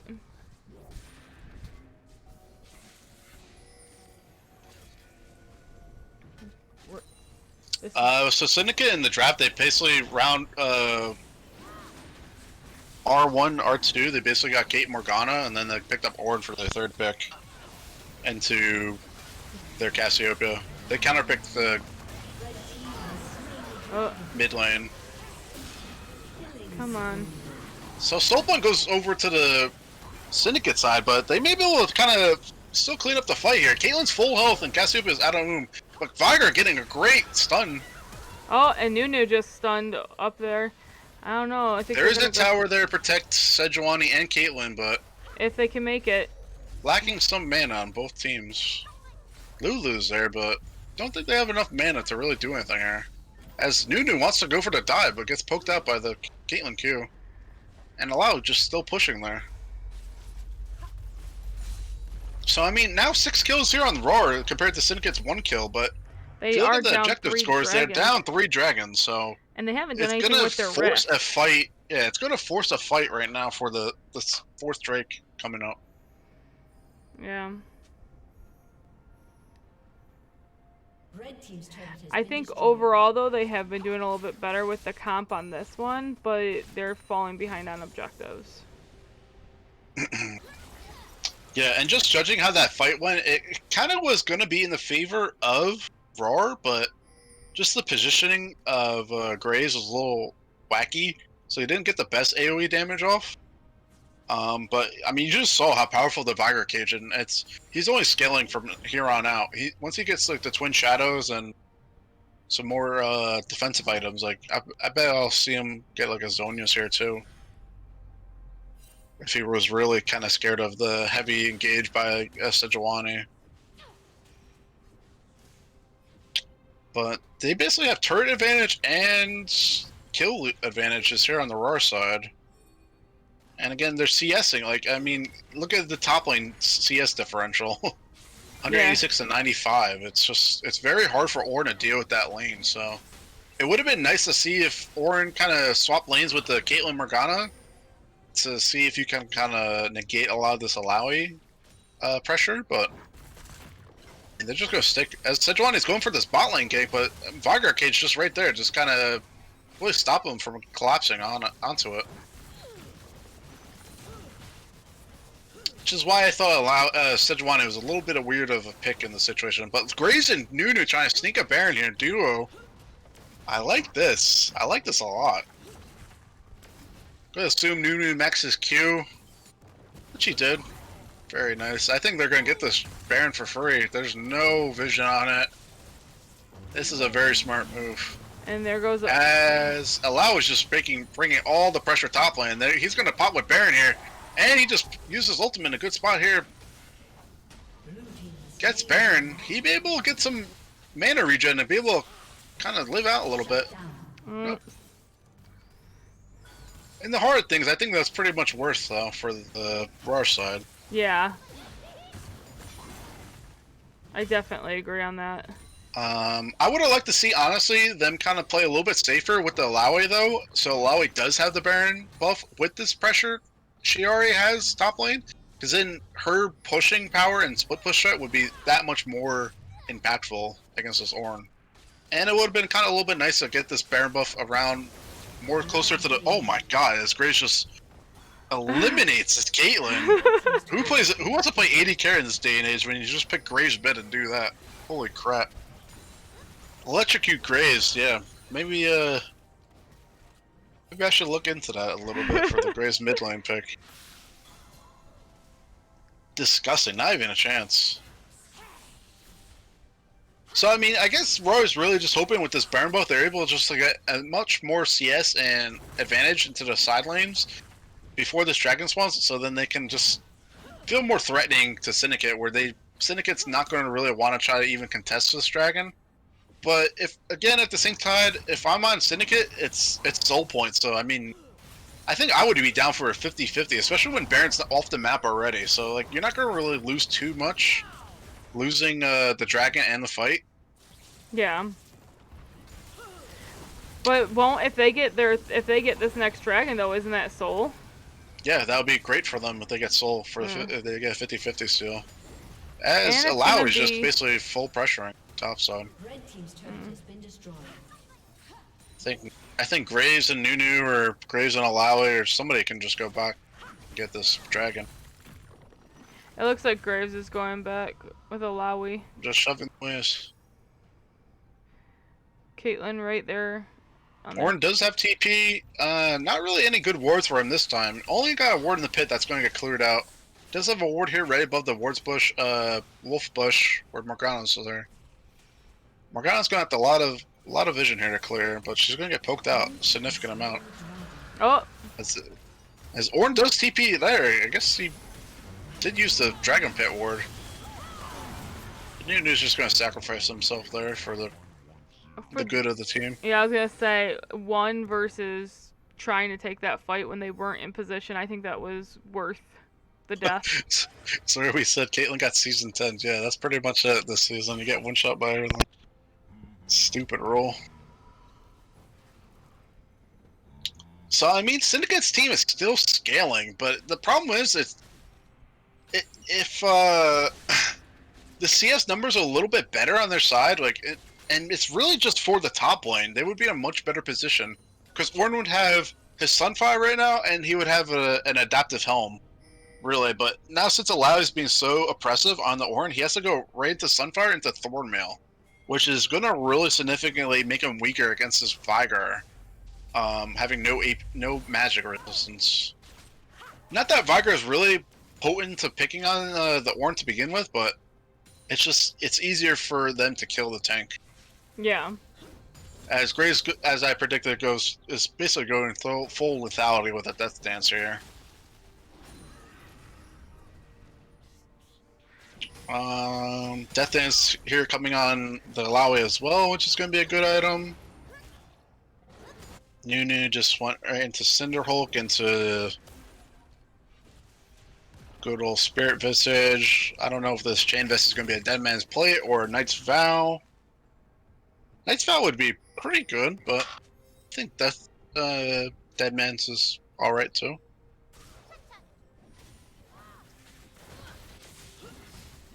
Cassiopeia here top lane now, and this could be a problem for Alawi. As the blue buff is being contested, gets smited.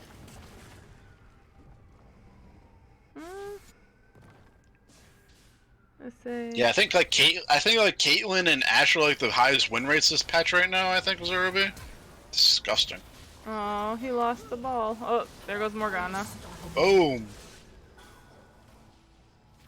Ornn right there.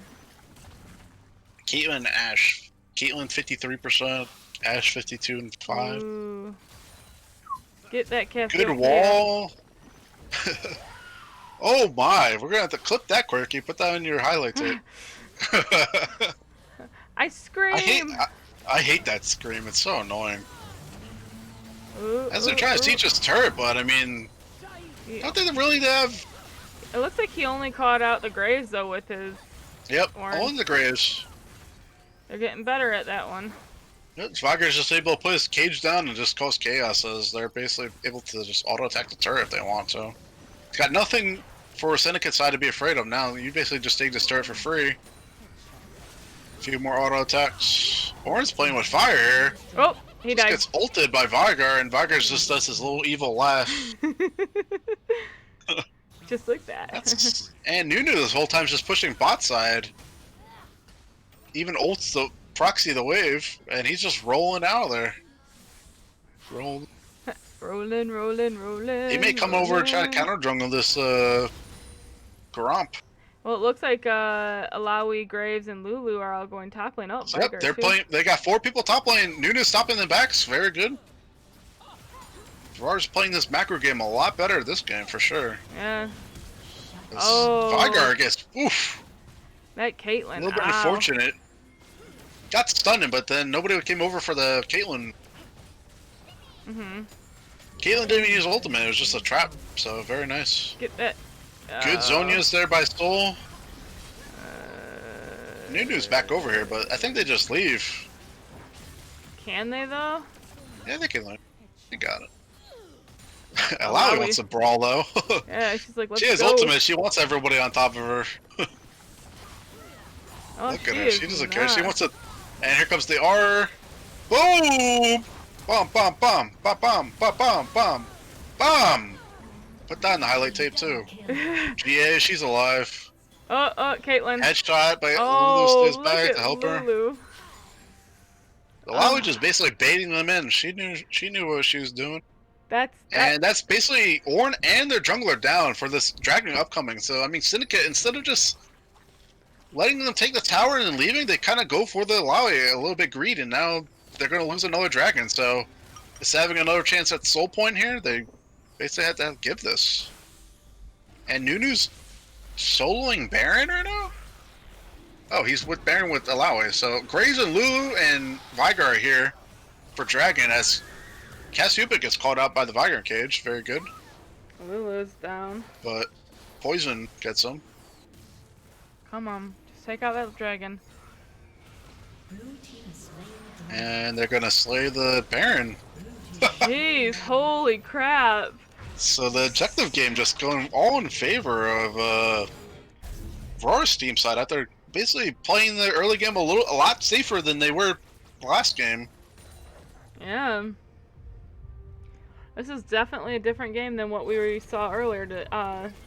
But it just goes to show the objective control Nunu has, and like Syndicate doesn't really seem too prepared or respective of the early Baron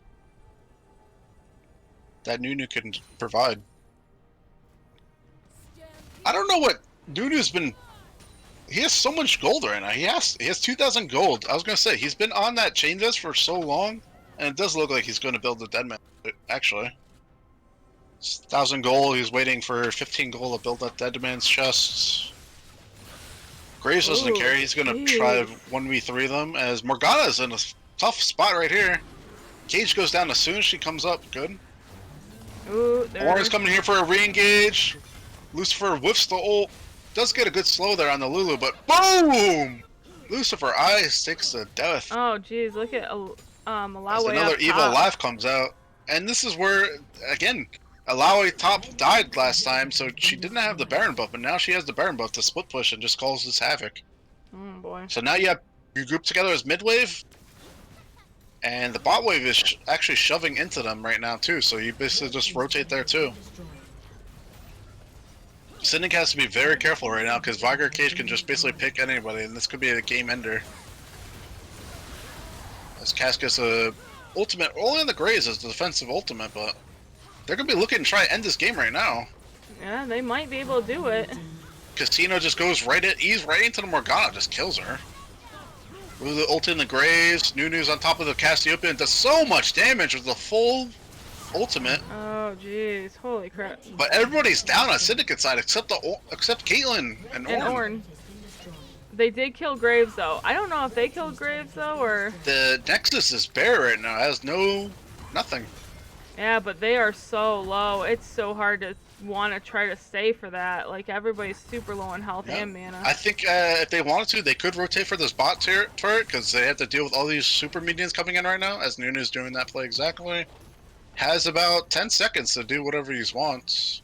I think now he can leave if he really wanted to. TP does come in. Viger TPing too. I was gonna say they both had TP. I didn't know which one it was. So now they can take this inhib for free. Potentially end the game. Yeah, see? Ornn has no MR. It just gets one shot by the Viger ultimate. It's just ridiculous. Oh my gosh. And it looks like this could be a game 2 victory. It looks like we are going into game 3 then? Yes, game 3. I can count. Oh man, every time I cast it feels bad. It's always fucking game 3.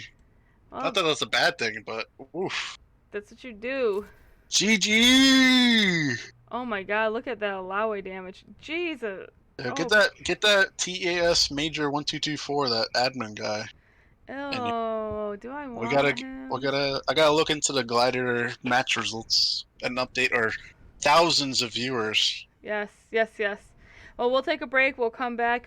We might have Major here with us, and then we'll update you on the other games going on. Bye.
and welcome back to Game 3 of an exciting series of the Gladiator Esports League between Syndicate Esports and RAWR.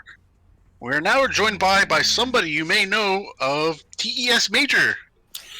Hello, Mute. Hello, Twitch chat. Hello, Corky. Happy to be here. Excited for Game 3, coming to special guest shoutcast with you guys. Yeah, watch out in chat, you could get banned. Yeah. Be careful. I'm just kidding. I have not banned anyone in about 5 days. I'm doing a good job. I just always get blamed for it. Sorry. Usually I just get blamed for it. I see we got some substitutions for Syndicate Esports, right? Lucifer got pulled out, so like you said, still hasn't won a series since week 1, I guess. Does this count as winning a series if he subbed himself out, Mute? I don't know. I think he's got to earn his stripes. But we got the Yama club tag coming in here by Matthias. I don't know if that's going to club tag. Oh no.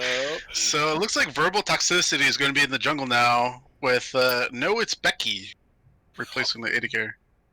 No, it's Becky is a very good AD carry. Honestly, arguably probably the top 2 AD carry in the league in my opinion. So it makes a lot of sense. You know what I mean? I'm excited to see what happens here. Yeah. I'm so excited. You can hear it in my voice. Yeah, Corky sounds like she's going to sleep. So, we're going to first pick Ashe on the side of Syndicate Esports. Ashe is very strong in the current meta. Okay. Why was something funny? Did I miss? No, you actually called the pick, which was kind of a dead given what they're going to do. They banned the Nunu here because the Nunu was kind of overpowering that game with sneaking the Baron early. But, I mean, from Syndicate's side, I mean, I think you want to take away... You took away the Braum already, but I think with this Ashe comp, you want to take away the Orianna, too. So maybe they try to get the Orianna on their side. Personally, I think Caitlyn's better than Ashe still, so I personally would first pick that. But Ashe is very strong in the current meta, so it makes sense. They left Alawi up again. Interesting.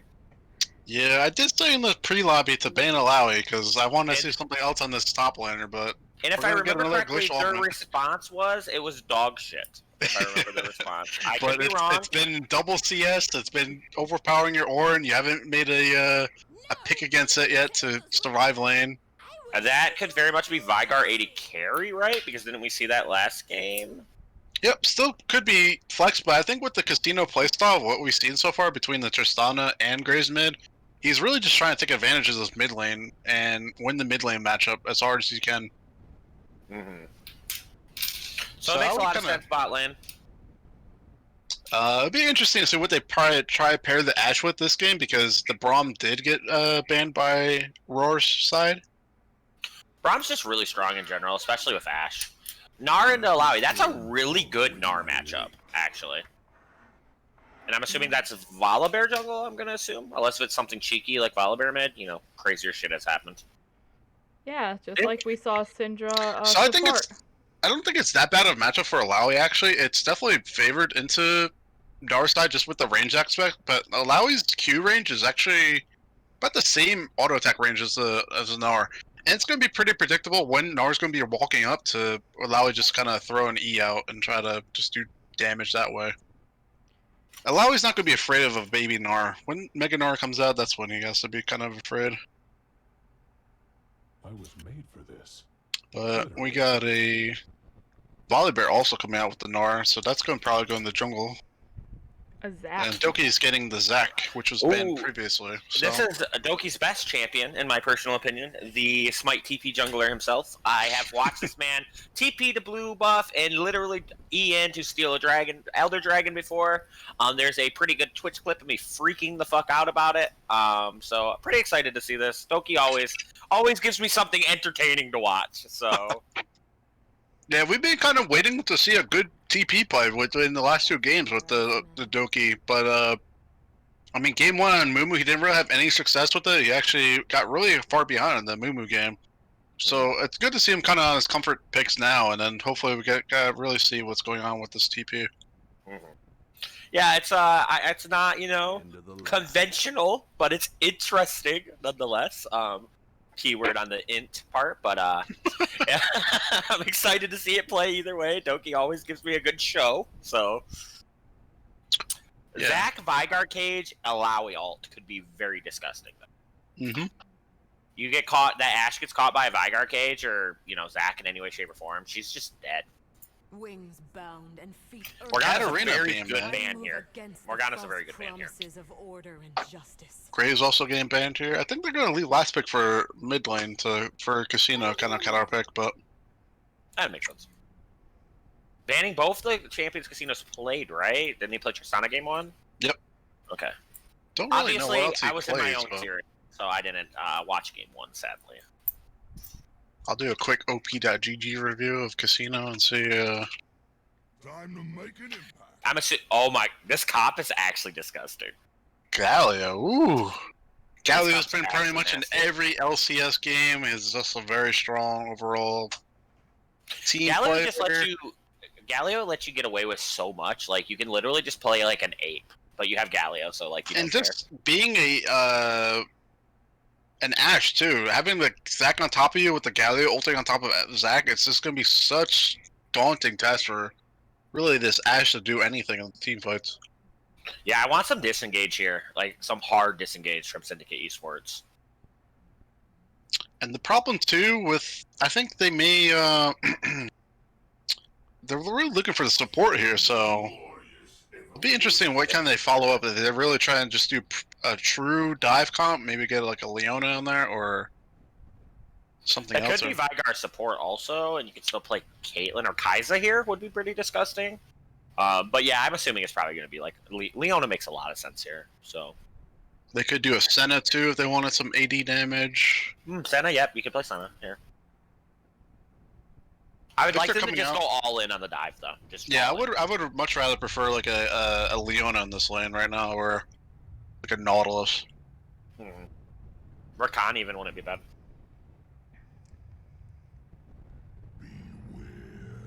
Nautilus support. Okay. So Ashe Nautilus.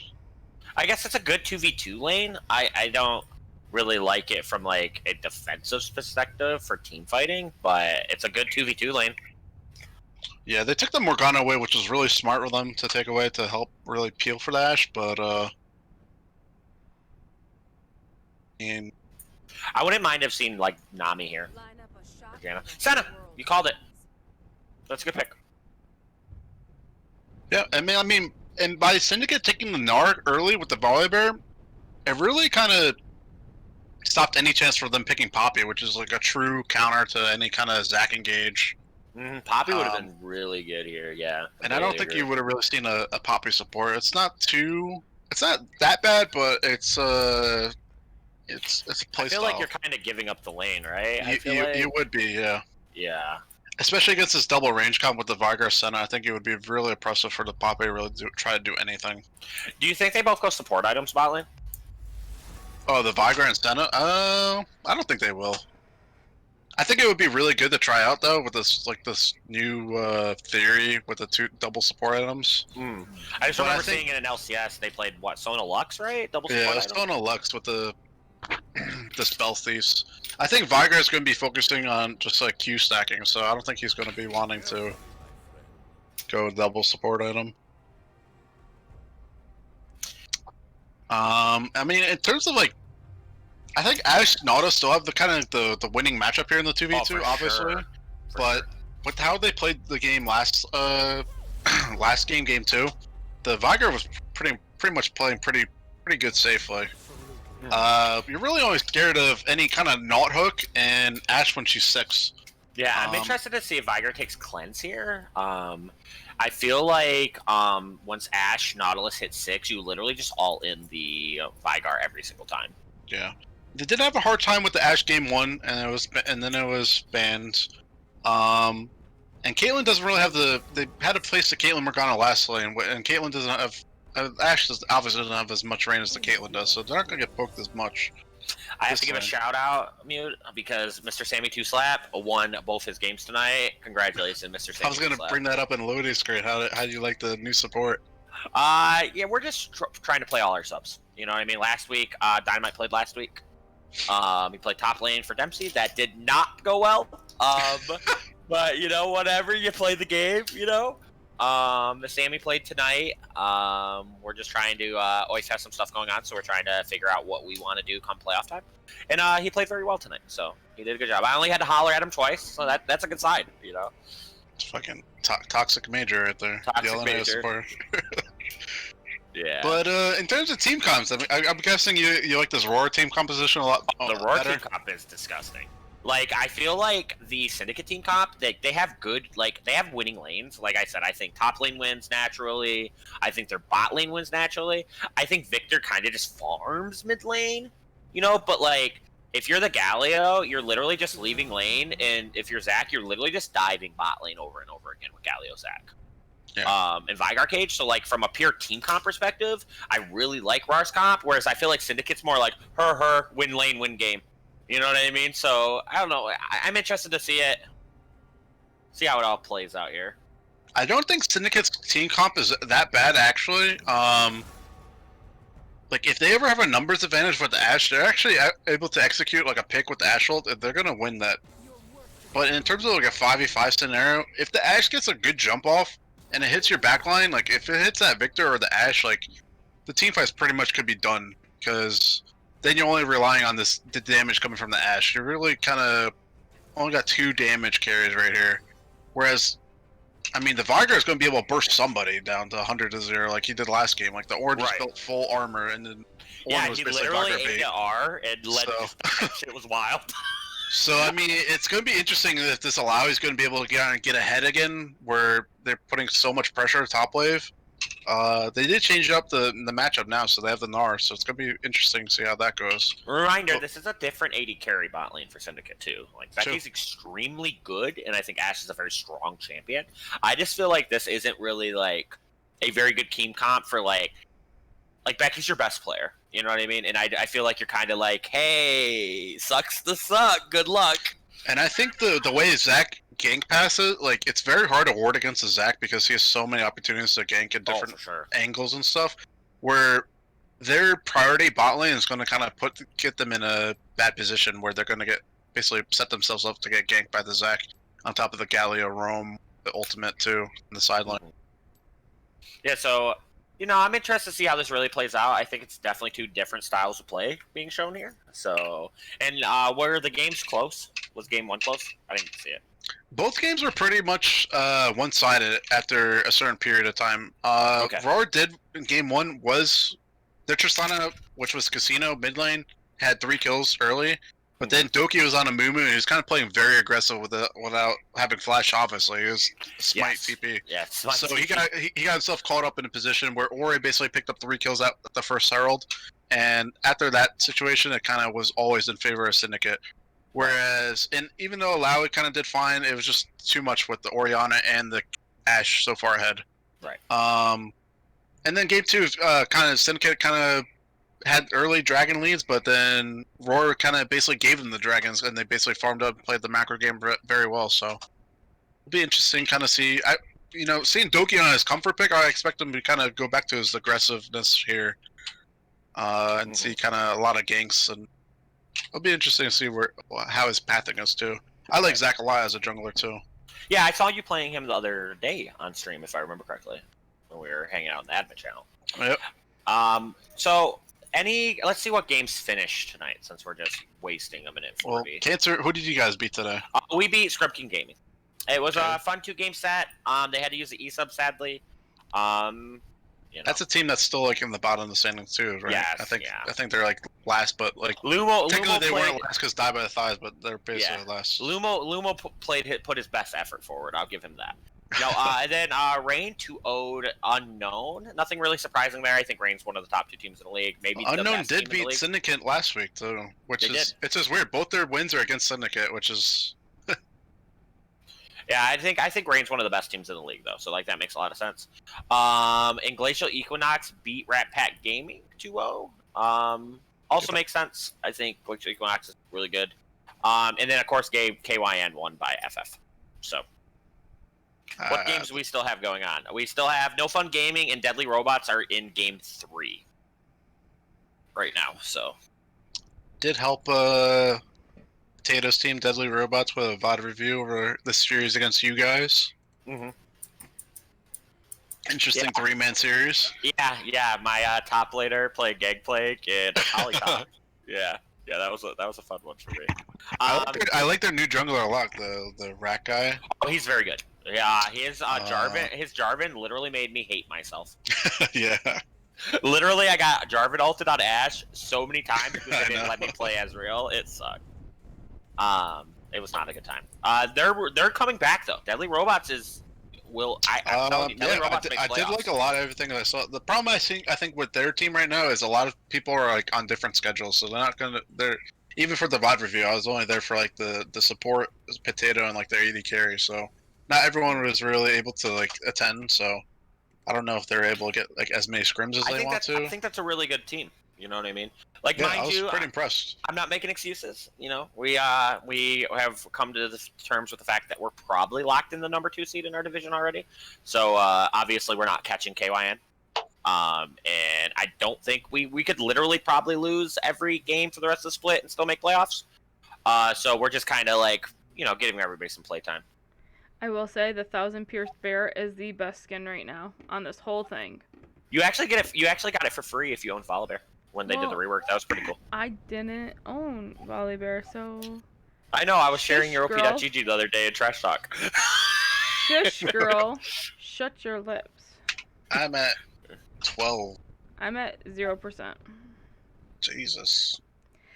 We'll just give her a Jesus, second to Mary and Joseph. It like I'm literally excited. goes from 0 to 100 and it pops me right in. It never So climbs. Alawi still went Glacial Augment too. Oh, see, look at just like that. Jesus, what the heck? I guess that makes sense against the Gnar, maybe. Just He to, went like, against it Ornn too. oh, that's weird then.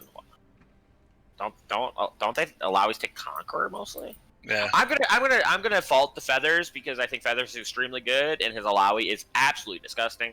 The fact He's they been gave it hitting up- all his E's, so I mean, even though he's been maxing Q, he's been hitting all his E's, so You ready? it definitely sets him up. we are ready. Yeah. 3, 2, 1, play. All I gotta say is if Syndicate does lose this game, they really have to look at why they left Alawi up 2 games in a row. Is the question mark. 3 I would games have. in a row, yeah. Yeah, Well, that would be first the game. question mark I would have, to be honest. Welcome to And he's starting Ruby Crystal this way, but now we have a potential invade by them through the bot lane, or it looks like they're stacking against the invade. 30 seconds Interesting. until minions spawn.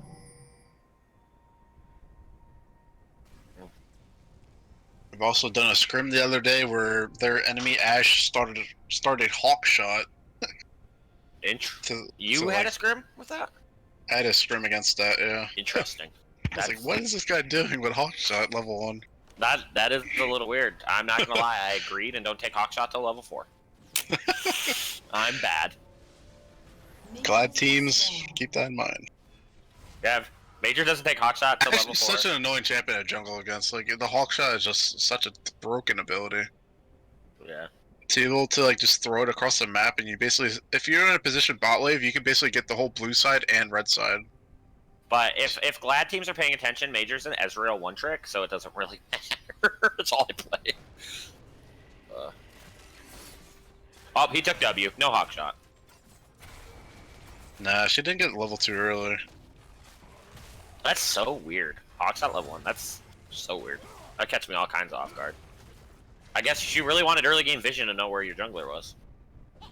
Yeah, they played like a 5-man front and then just Hawkshotted like pretty late. Like it was like a 130 against a buff.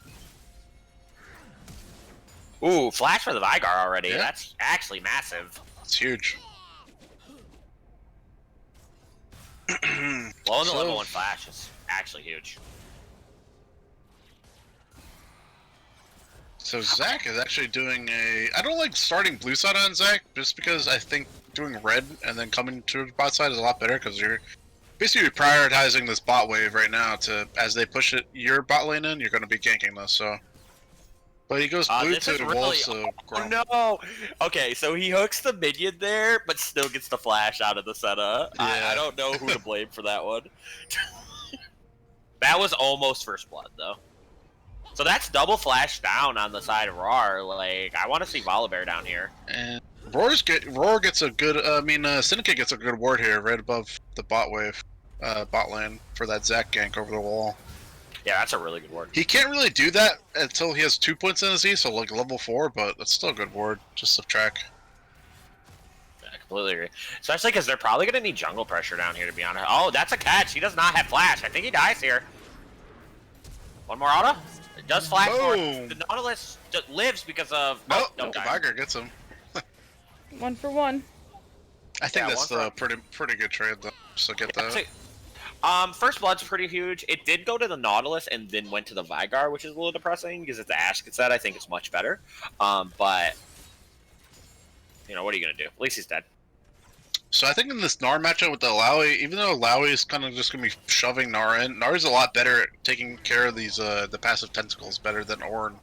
Because Ornn has to walk up and melee them, where Alawi can kind of, Gnar can be at a safe distance. This Victor is struggling a little bit to last hit here. Not having a good time, like... Man, once he Looks gets that like laser, me then he'll have a CSing. free time, but... Yeah. Looking like me CSing, though. You miss mid lane? Hell no. I miss playing Malzahar, pretending like I know how to play the game. Doxer said we're going to get the major special. I was expecting maybe a Malzahar Yeah, pick, he but they're said going to he save was a gonna Heimer. put Heimer bot, and they didn't play it. I'm actually depressed. Actually, I don't even play Heimer much anymore. Now it's, you know, I'm an Ezreal one-shot. And now you guys are going to do the Lux Sona? That's a great idea, actually. Well, it steals all my kills anyway, so really, that could work. I'll just play Sona. Genius. She likes Lux anyway, so yeah. She does like it. I really don't like this Glacial Augment from the Alawi. Like, I don't know. It seems like he's not getting any, like, usage out of it. I don't know, it just seems weird. I mean, the way he's been playing the game is he's basically just been splitting the entire game, and then... So, I mean, I guess in a splitting scenario, it's not that bad, but Zach's going to be a top lane for the Gnar, just missing. Really good Everybody escape, misses. actually. Literally just walks forward and then ease back. Like, gotta give it some mods there. It's not so bad. Maybe putting the Zach in Monza's back of his head now that he could come back. That's true. Oh, Volibear is up 10 CS in the jungle. Volibear Is that soloing normal? this dragon too right now. Is that normal mute from like a CS? I would expect Zach to kind of have a little bit priority. Like I said, I think if he starts red side, like he's able to clear a lot easier. Because by the time you get to your blue side with Gromp, you're able to do blue and Gromp at the same time. Doki does blow the Victor's flash there. I know. Yep. I don't know if you saw it or not because we were watching Dragon on the directed cam, but that's huge. You know, a lot of flashes down. And Doki's going to be looking to counter jungle this blue side, top side, which is smart. I really to be a want to little see an aggressive play bot lane before they get their flashes back up. Like, Yep. Ashe is almost 6. I feel like that's just easy double kill. So Ashes, yeah, the Syndicate's lane is pushing them in under tower, and RAWR does have a TP ward on the second bush here, but they really have no other vision. So now they're taking it back. They should really just freeze this wave right now. How it is. Agreed. Oh, he's going Volibear's for going it. top of the Zac right now. Zac has no flash, and he's not going to be able to E over because Volibear can just cancel give it. this to the Gnar, honestly. Yeah, here. give it to Nanar. And they greedy don't. jungler. I would have Yeah, done the same. greedy. I would have like, alright, you, and last said it. Yeah, 420 would have done it too, but he would have been playing tank. He would have been playing tank Trundle.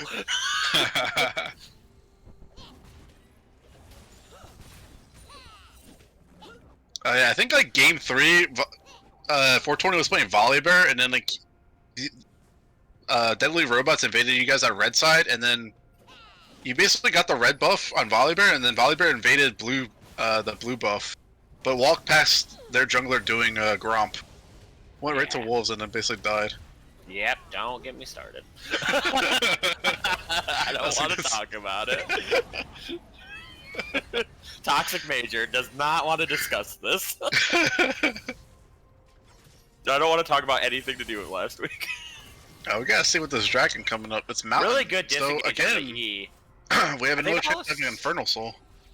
3 for 3. Yeah, that would be. That's actually huge for Syndicate's comp too. Because I feel like they have the better early game comp. Be good on both sides here.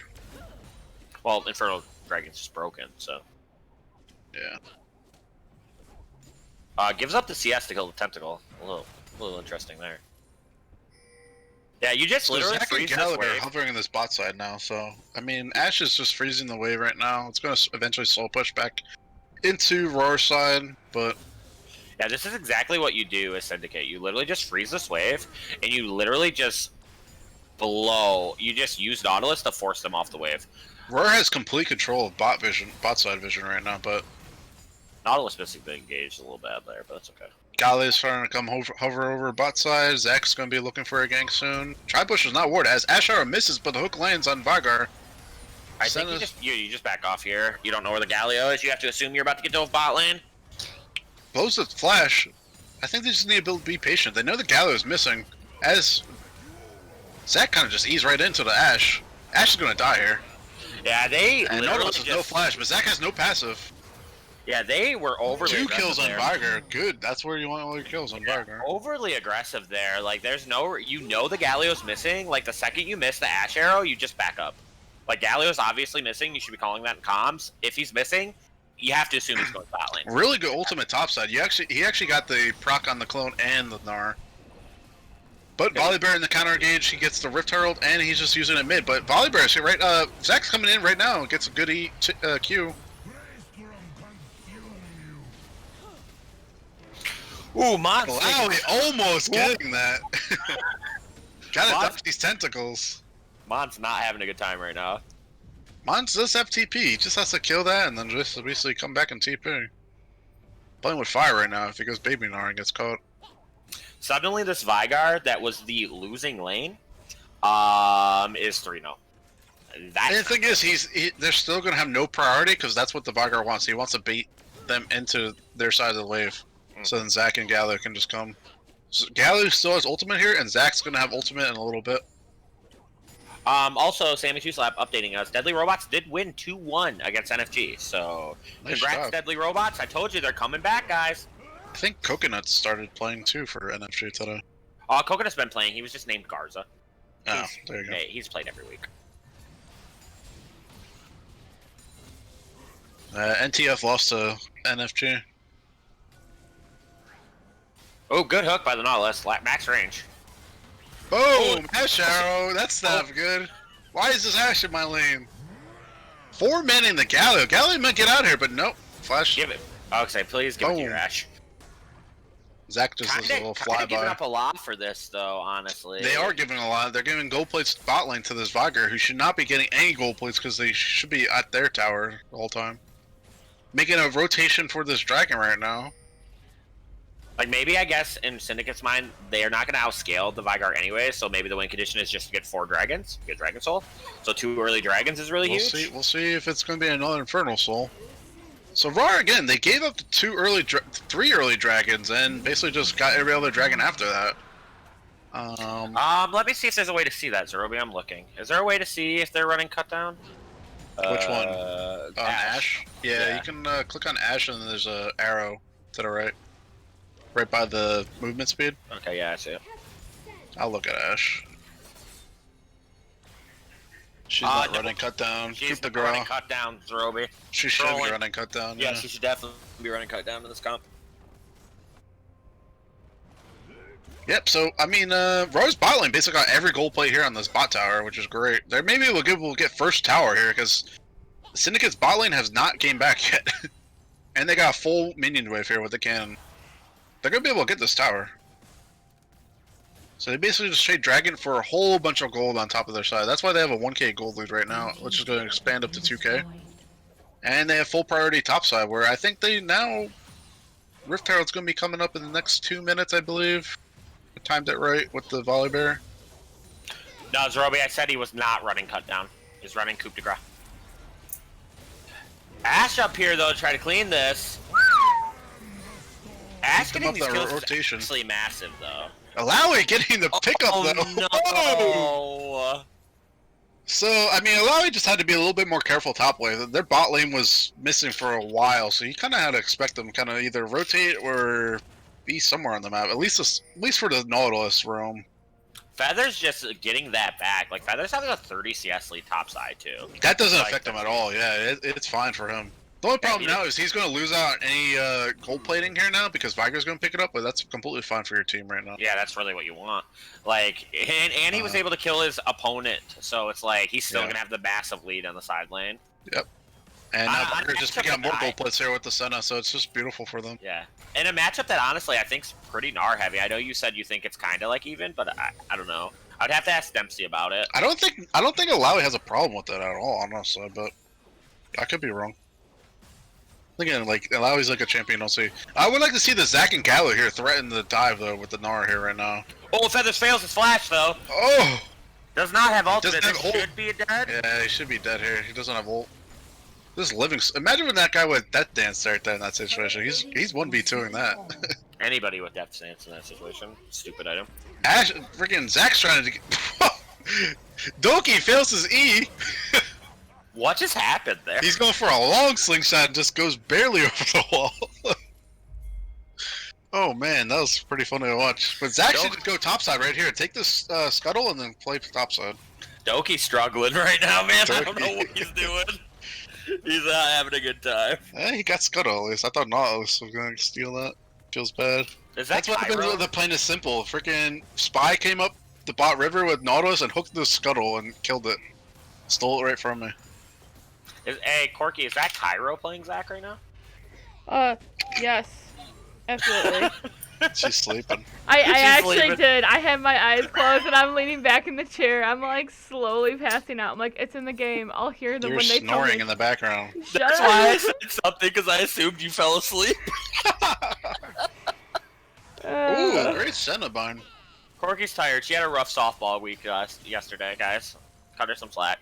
I also had a midnight Saturday, so I only got 3 hours that night, and then I got like 4 hours last night. She was wearing those sliding shorts, though, Mute. You would have been real excited. They're called sliders, by the way, Major. I know. Got 1,200 gold and 1,000 gold in this Viger right before Rift Herald's coming up. They're looking for resets right before it comes up. Everybody else already reset. Volibear has 2k gold on him. He needs a reset. He's not going to be able to participate in this unless he's going to have a gold differential as I go in. Well, he went in. And once again, Becky hitting the Ash arrow out of nowhere. Great Ash ult. It's in great Ash positioning by far right there. Not letting Zac get an opportunity to get on top of her. But Vigar is going to be able to clean this up. Ults the Gnar goodbye. And they're going to be able to kill this Volibear. Oh, gets the red plant. It feels bad. Yeah, now you just run away because Alawi's still spooky. Kill this clone. Nautilus is going to be slow. Don't go in there, Galio. You're going to die. Yeah, they need to do something. This Ash is actually massive right now. Like, I am a little confused by his build. I agree with Zerobi. I don't know what the longsword's going. ER is not good right here, I don't think, at all. Like, you just need to, like, be able to kill these fucking... Is this guy smurfing, Major? Did we miss him in the pit? Well, no, it's Becky. No, that is Mr. Tuggles. He's played here for a long time. So. Wait, that's Mr. I didn't know that was Mr. Tuggles. Mr. Tuggles, you didn't know that? Yeah. Oh, Mr. Tuggles? Yeah, this team's actually pretty good then with Mr. Tuggles. Yeah, Mr. Tuggles is a baller. Maybe that's Grievous Wounds, Zerobi. I can see, if it's Grievous Wounds, I like it. If that's like the longsword to build into the Grievous Wounds item, I actually really like it. So now splitting the map, Volibear takes the Rift Herald and his team takes the Dragon, so now they're at another Infernal Soul here, 3 for 3. Wow, I'm kind of lucky as a commentator, see this. Yeah, you're killing it. Killing it. Yeah, if it's Executioners, that's actually really good, in my opinion. If it's Executioners, then you go into crit. You know, I think that could be really good. Because, like, the Zac and the Alawi, like, the Alawi just has to heal through all this stuff. They don't really have anything after that. Like, Vigar still needs time. That's a Zaya's second item on the Vigar. It's a Vamp Scepter, and she's rushing Mercurials.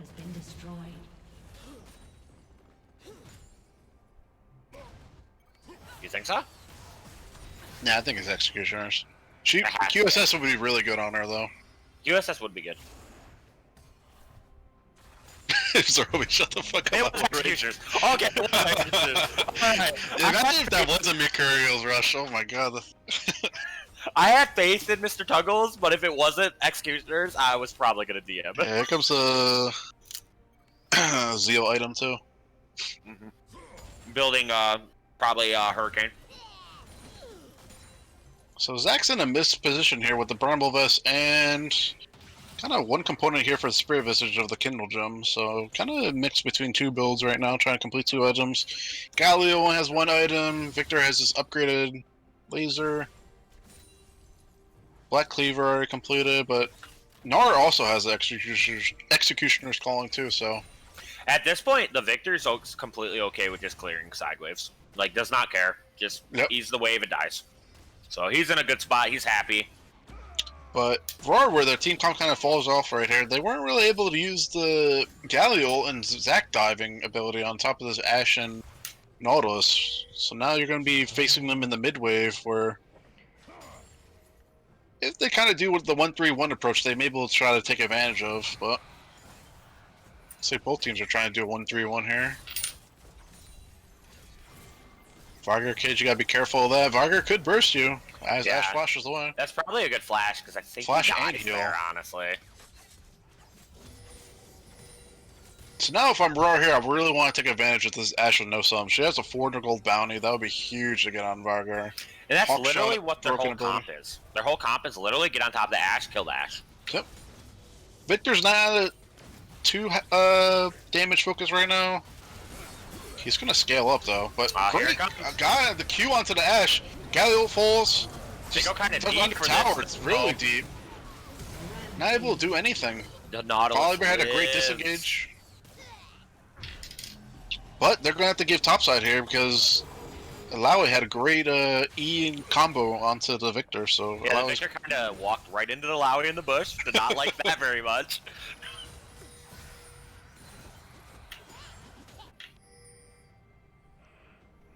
I would like to see the center kind of get an Executioner's Calling too, just for the Ashe and Volibear. Yeah, I agree. Yeah, Executioners would be really anytime good you have a center on your team, it's kind of like a free like Executioner's Calling where your other teammates don't have to worry about like a Morello's or anything. Morales is just so expensive. It is. Especially for our Glacial Augment team right now. Like he's going to be building Twin Shadows next. And wait, is he going to have to get like 4th item like Morello's? Yeah, Morello's is just such an annoying item. But they gotta be careful because people in the chat are talking about the Vargar like Victor matchup, but Victor's gonna get like pretty powerful pretty soon, and it's gonna be melting these tanks. Do you like the interesting usage of Rift Herald? Must have been running out. Do you like the Zanya's here? 2nd item on Vargar? I think that's a little weird. I feel like Twin Shadow 2nd item would have just been better. I think it would have been better too. I think you just kind of stick on the stopwatch and then finish Twin Shadows. Right, but that's what I'm saying. Now Syndicate's looking for the kind of cheesy Baron here, but I think they got caught. They got snipped it out. These guys are the ones who created that tactic, so gotta let them get this. Yeah, good disengage on the Baron to take them off. Verbal's really low. Time to back up. Yeah, I mean, from the side of RAWR, the Rift Heralds have been really sloppy. Game 2, they have 2 Rift Heralds, but none of them popped off the turrets. And even in this case, it was very late. So, I mean, they haven't really taking any opportunity on those. Good thing about at least you're getting the Rift Herald so that you can look in VOD reviews and be like, hey, we're not using these correctly. So yeah. Though you would think it would be easier to use it correctly than get it. Yeah.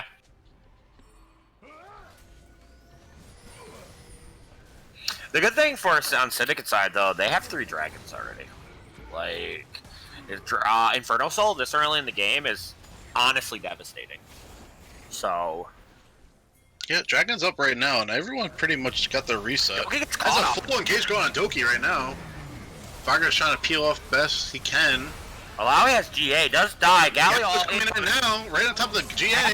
Great ultimate on top of 4 people, and Doki's just... Oh! Vargar's just able to do the damage he needs there as Gather's chasing down this Gnar. That's one of those moments where you tunnel on the Alawi GA and you get hit with Galio. I actually been liking this build a lot by Feathers and Fur. He's been building the Black Cleaver into Guardian Angel every game. Yeah, that's just poor positioning, actually, in a team fight. Like, you as Ashe cannot get hit by the Galio. I actually didn't know you can Galio on top of a Guardian Angel proccing. teammate. Yeah. That's huge, actually. Zach may want to get one too. Blue team's turret has been destroyed. Kind of tough by Syndicate. I mean, they're all kind of on top of the Alawi where you don't want to be on top of him, and then killing him, and then Galio coming on top of you, getting a great 4-man ult, and then nobody really on the Vanguard. I mean, Volibear was back there, but then he had a disengage. He's kind of going this Cinder Hulk Triforce build where maybe Cinder Hulk into Righteous Glory would have been a little bit better, just trying to get on top of that backline. Because this Vanguard right now is 7-0-1 with a Banshee's Veil, so Yeah, it's going to be very hard to get. Like, somebody you're has not to gonna force him out of the fight. Yeah, you're not going to be able to Ash ult him now. You're not going to be able to really do anything. Which I think is a smart buy. I don't think you're really going to get too much out of the Twin Shadows maybe this game. You have basically the backline dive with Zac. But Lally does such a great job of just melting. You know, I'd be trying to dive this Vigra as well. The Alawi just ate so much pressure there. You know what I mean? Like, yeah, and once Alawi gets Death Dance, she's gonna be like regenerating and like regenning so well too. And now the Masters are trying to sneak a Baron themselves. I think they get this too. Like, Syndicate's bot lane is bot for some weird reason. You can't show bot lane without TP in the sense of in this point of the game. Like, they just rush Baron. Not even any urgency on the map for Syndicate. As an Astro's coming in, doesn't feel it. No way. It's gonna hit though. Boom.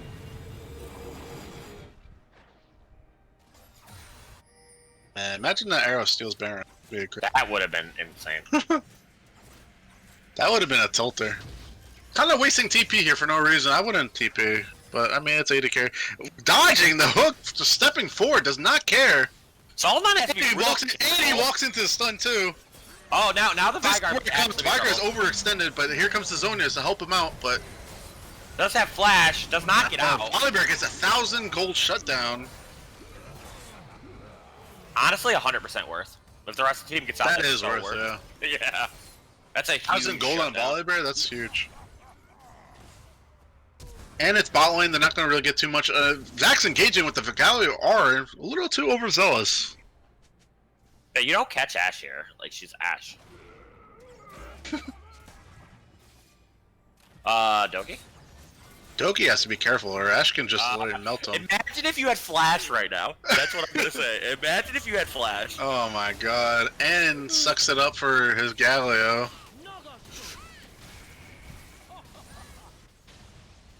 That was that moment. That's just Mr. Tuggles having really smart game knowledge right there.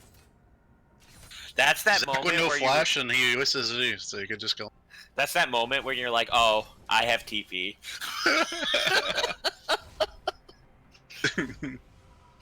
I don't mean to flame there, but 0-4-7 on his comfort pick. Really hasn't been able to really execute the TP at all this series, but yeah, I haven't really seen anything off the TP. This poor Nar's literally just not having fun in the side lane. so now he's building. Now he has a Giant's belt. So now he has a Bramble vest, a Kindle gem, and a Giant's belt. So 2 components for a Warmogs. But I don't know. I think a Randuin's would be really good too on the Zac right now. I think. Oh, Randoms would be really good right now. I agree. Anything to cut the Ashe is building IE. Like when she gets IE, she literally could 1v9. Yeah, she's gonna be strong. That's if the Zac can't get on top of her with the Galliard. So it's all about positioning. Oh, misses. Soul missing, but they got the red plant there. Doesn't use the red plant. May gonna die now. Flashes to the wall. Red plant again, maybe. There you go. But Ashe is still here. They blew Ashe R for that though. Yep. That's actually huge. Galliard too is pretty big. Yeah. I mean Galio Flash. Yeah. What's a Flash Ghost Galio? Interesting. I didn't even notice it was Ghost until you just said something. Shows how much we're paying attention. Huh? What? Alawi doing some Alawi things. Good morning. Good morning. Corky. Good morning. Hey, the victory W. That's so That was actually hilarious. And here comes Soul Point. But they may lose the re-engage here to try to catch him out. Zach going in the backline gets onto the Ashe. Excuse me, Victor. Yeah. Boom! They can still win this, though. They're winning this fight for sure. Literally not getting touched, though. Zach can't do anything. Ashe can't do anything. Boom. They can dive this Ashe if she tries to stay to clear the wave. Yeah, I feel like you just give up the first tower and try to defend the inhib tower, maybe. Your next person's up in 20 seconds, roughly. Definitely may lose the inhib tower here. Vigar's just pressing forward, just trying to get a stun or anything on the Ashe. Ashe coming off wisely. Just take tower. Oh, Vigar's trying to go for an all-in. Good catch. Yep. That's the thing, you don't even have to hit the Vigar cage, just put it right on top of them, they can't move. Blue team's turret has been destroyed. Staying here for the inhib is a little bit risky, but Ashe is off the map, so now it's just a Nautilus, but everyone else is coming up. Yeah, Full of interesting. TP flank. They were not able to get the inhib there. I actually think that's still probably good for them because I think like Infernal Soul's so fucking strong, honestly. It is. It's gonna be doing damage on even like Nautilus and stuff. Mm-hmm. Just gotta get Baron vision here now, have control of Baron, but yep, the Infernal Soul and the Ashe, especially if she's like in that fight again where she's not gonna hit at all, it's gonna be a problem. Mm-hmm. Like, and like the Ashe almost has IE. Like, she's very close. As long as she doesn't get hit by the Vigar cage, like she literally just kills everyone. Yeah, she's about 700 gold away from IE. I will do it. Hold on. Any mods in the channel? Sammy, I'm pretty sure you're in there. Will you please ban the bot?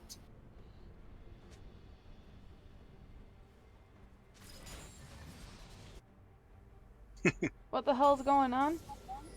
There's a bot. The Who attention puts bots in our dispensable. stuff? It's not that. It's just it goes like to like random Well, channel. 3,000 viewers, one person has to be about. Uh-huh. Mhm. Thank you, Sammy. Boom! Banhammer. Something about the banhammer. Titan Esports just loves it. Wait, Sammy, you banned the wrong person. Oh, we did it. Oh, Becky in trouble, dog. Becky been a bad girl. I think Becky gets out though. Becky's still on the Yeah. sideline here. She's just going to W across the wall. She's not really in a position to do any attacks. They're still going. They got GA on this. Alawi. Gnarled though, actually pretty freaking good. Ashe fighting very well, but now they just have to go back to Baron right now. 4 people alive. Baron, Baron, Baron, Baron, Baron, Baron, Baron, Baron, Baron. Yeah, a little ambitious honestly here to keep going. You're for not this. catching that. You're not catching that. You're dead. Yeah, you die. You probably die for that. Galio's dead. Senna's dead. No. Yeah, they honestly Roar! just Wait, Vigar's alive. I don't know how. Did Vigar just ult the freaking Ashe and she died? Mhm. Well, it was just the poor positioning. The Ashe literally got chased through the entire jungle by the Galio. Like, literally wasn't able to give almost anything into that. It looked like the Ashe was in pretty good position most of that fight, but the beginning of once the she fight, got over to the literally, side, she couldn't do anything. Yeah. yeah, the beginning of the fight literally just got ran down. I think they could have easily just backed right there and then went for the Baron control and then baited Baron, but I mean they do pick up the inhibitor, so that is gonna slowly put pressure onto the map. Elder should be coming up in within 2 minutes, so it'll be interesting if they kind of teams prioritize the Baron or Elder. I think Elder is always the correct move to go for. Oh, Elder's just game over. Elder's you so lose. strong. Yeah, it's just game over. You lose. Have you ever played the Nexus Blitz game mode yet? I do not play. No. You basically get an Elder buff if you I win. don't play that stuff. You basically get an Elder buff for like one of the events might you just win. be dead here. And this could be honestly. caught here again, and boom, Darrow. This could be the game-ending push. They don't even need Elder buff or Baron. I think that's game. I don't know how they defend this without the bot lane. What the hell is this Discord messages in my background? Not me. Not me. I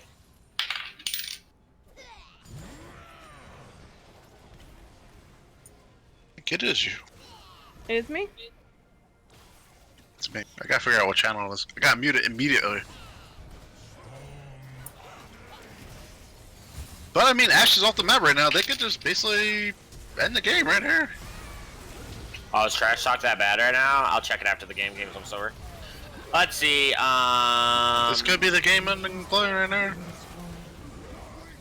Ashe is up right now, but they do get an all-this ultimate on the Viger, but Viger's still alive. Ashe trying to do all the damage she can right now. And Lally has GA and Senna's alive. They're gonna just go for the end. Yeah, I think Viger just needs to attack it like twice, and it's dead. Come on. Viger auto attack. Oh, There thank we you. go. Game Lord over. Jesus. 12-1-10 Viger. Oof. So, who's your MVP? I had top laner, is what my situation Personally, was. I know the Vigar played really well. I did not watch game 1, so I don't know what to say about that. Like, Vigar obviously played really well this game, but I think the Alawi literally just ate so much I think it's the pressure. Lally overall. This Yeah. one, this game, I definitely would say the AD carry played as mine. Mhm. Game 1, the AD carry was was more so difference, spot lane difference. But I have no problem bringing both of them up, honestly. I think, yeah, I think it's probably a Feather, personally, if I had the best, just because the amount of pressure the guy ate, even this game, was just insane. Like, ate so much pressure. Takes 4 people to kill him so they can win the fight, you know what I mean? I should have looked at Discord. That's literally what it was. Guess I gotta mute fucking trash talk. Was it? Trash talk? Alrighty. So who am I bringing up? Feathers in for and who? Oh, yeah, Feathers. Bring Let's Feathers. Bring Feathers up. Okay. No, move to. Hello. Hello, how is everyone doing tonight? Good. Hello. This is Feathers and Fear, top lane of RAWR. Congratulations, I guess, first of all. Well, again, thank you. It was definitely a team effort. We had we had to work through again the joys of Doki. Yeah, Doki, yeah. It seems like everyone on Doki's team does not like Doki. Well, again, it's Doki's name resonates across leagues for good reason, right? Like, better or worse, you know, it's like that annoying brother. You know, you love him, but sometimes again, that the boy makes mistakes. So you got to give him the figure wag a little every so often. So. Yeah, I mean, I definitely think you guys could have won that game 1 with how early of a lead you guys got, but it seemed like Doki was pretty aggressive on that movement, which literally put you guys so far behind and really unable to really get back in that first game. So it was nice to see him kind of transition his play game 1, game 2, and game 3, where you guys, instead of being so aggressive, if you guys didn't have the priority on Dragon or anything, you guys gave up the early Dragons and then came back for them later on when you guys were a little bit more confident in yourselves. Well, you know, we like to start slow and just taper off. No, but you know, I think, well, while I'm certainly glad to be the MVP, you know, Casino had a hell of a game in game 2, game 1, like Duero with the Viger, like everyone kind of had to step up over the course of that series to compensate for some things, and we did so. No flame, Doki. I have one serious question for you, Feathers, and this is Sure. the only question that honestly matters. Why the hell does Doki take TP? Well, Explain it to me. you know, LS, you know the LS clip again. Yeah, Like, we've all seen the LS we've clip. all seen the LS clip. You know, if LS can't find a reason or rationale for it, how are we supposed to know? Like, we're not talking like galaxy brain. We're talking like universe brain. We're just not sure how smooth said brain is. So, Smooth. so My question for you would be the overall Alawi build you do. I think Glacial Augment's pretty interesting. Is that more so like champion preference or? well, I do a couple things differently on my Alawi depending on how our team comps kind of evolve. If you saw that again, I went a little earlier on the GA. Yeah. I Most think that was a really good choice. most people would go, you know, Black Cleaver, Death's Dance, like Sterix and all that, or like including Spirit Visage. I prefer, if I'm getting that lead and I got that lead in all 3 games to try and push towards an earlier GA, as that forces the team to kind of have to account for me, to have that continual pressure and to, make up for the fact we pretty much give up every objective pre-20 minutes. So that, when it comes to Glacial Augment, a lot of people I found, whether that be solo queue, normal games, or what have you, really underestimate the first hit of the tentacle by once Alawi's ult is gone and your vessel is, you don't see the hitbox for that. And as a result, if I'm able to W them, it super slows them because the W will proc that Glacial Augment. And I've gotten more kills or more kind of damage over the course of that. It's not that Conqueror is bad. I just think Conqueror at some points can be a win more, like to kind of like snowball stuff. Whereas like Glacial Augment, if you're able to kind of get those slows, it provides a little bit of CC that Alawi for the most part just kind of doesn't have. So it's a little bit of both. And I just as well, I like the utility that the Inspiration Tree brings too. So it really allows me to not have to worry about boots. I'm getting biscuits, so I'm able to stay in lane, potentially like work up towards that early phage and get some pressure on the lanes or on that top lane. Yeah, like Major and I said, we're really surprised they didn't just decide to take you off the Alawi. I mean, even though they think the champion's like pretty bad overall, I think it's more so taking somebody off a comfort pick that's really going to affect their playstyle ultimately. Yeah, but, and no doubt, banning the Alawi does take me off that. I will say, the Ornn pick in game 1 and 2 wasn't bad. I don't understand the Gnar pick in game 3 when I'm showing Alawi, because ultimately there still wasn't that level of pressure. Gnar will give me a little bit of poke and all of that, but if you're going to essentially beat an Alawi in team fights or anything along those lines, I don't think Gnar's the answer, is what I'll say. And yeah, I think Shen or even like a Mordekaiser or even flexing the Volibear top lane would have been a little bit better for them overall. But you seem to be the Alawi master, so we banned the Mordekaiser again in game 1 when I had originally taken the Alawi, and they put up the Ornn. So certainly that would have been a solid pick. I don't know if that's in their top laners' repertoire, but all in all, it was certainly a back and forth series. So. I also have an interesting thing. Before you got in the lobby, right? We were there, and Mute says, "Please ban Alawi?" ? And they said, "No, that's champion's dog shit," and they left it up. So, how do you feel about that? The results speak for themselves. Okay. This guy's so passive. Yeah, I was like, I couldn't believe they said that. Fuel fire. So, again, and I don't think. I'm grateful to be the MVP. I don't think necessarily it was solely the Alawi pick, but the difference as to how much pressure later on that I was able to generate versus their top laner, I think, really helped to contribute and give time for our other carries to come online, like Casino, Duero, Winter. As I'm not mentioning someone here, but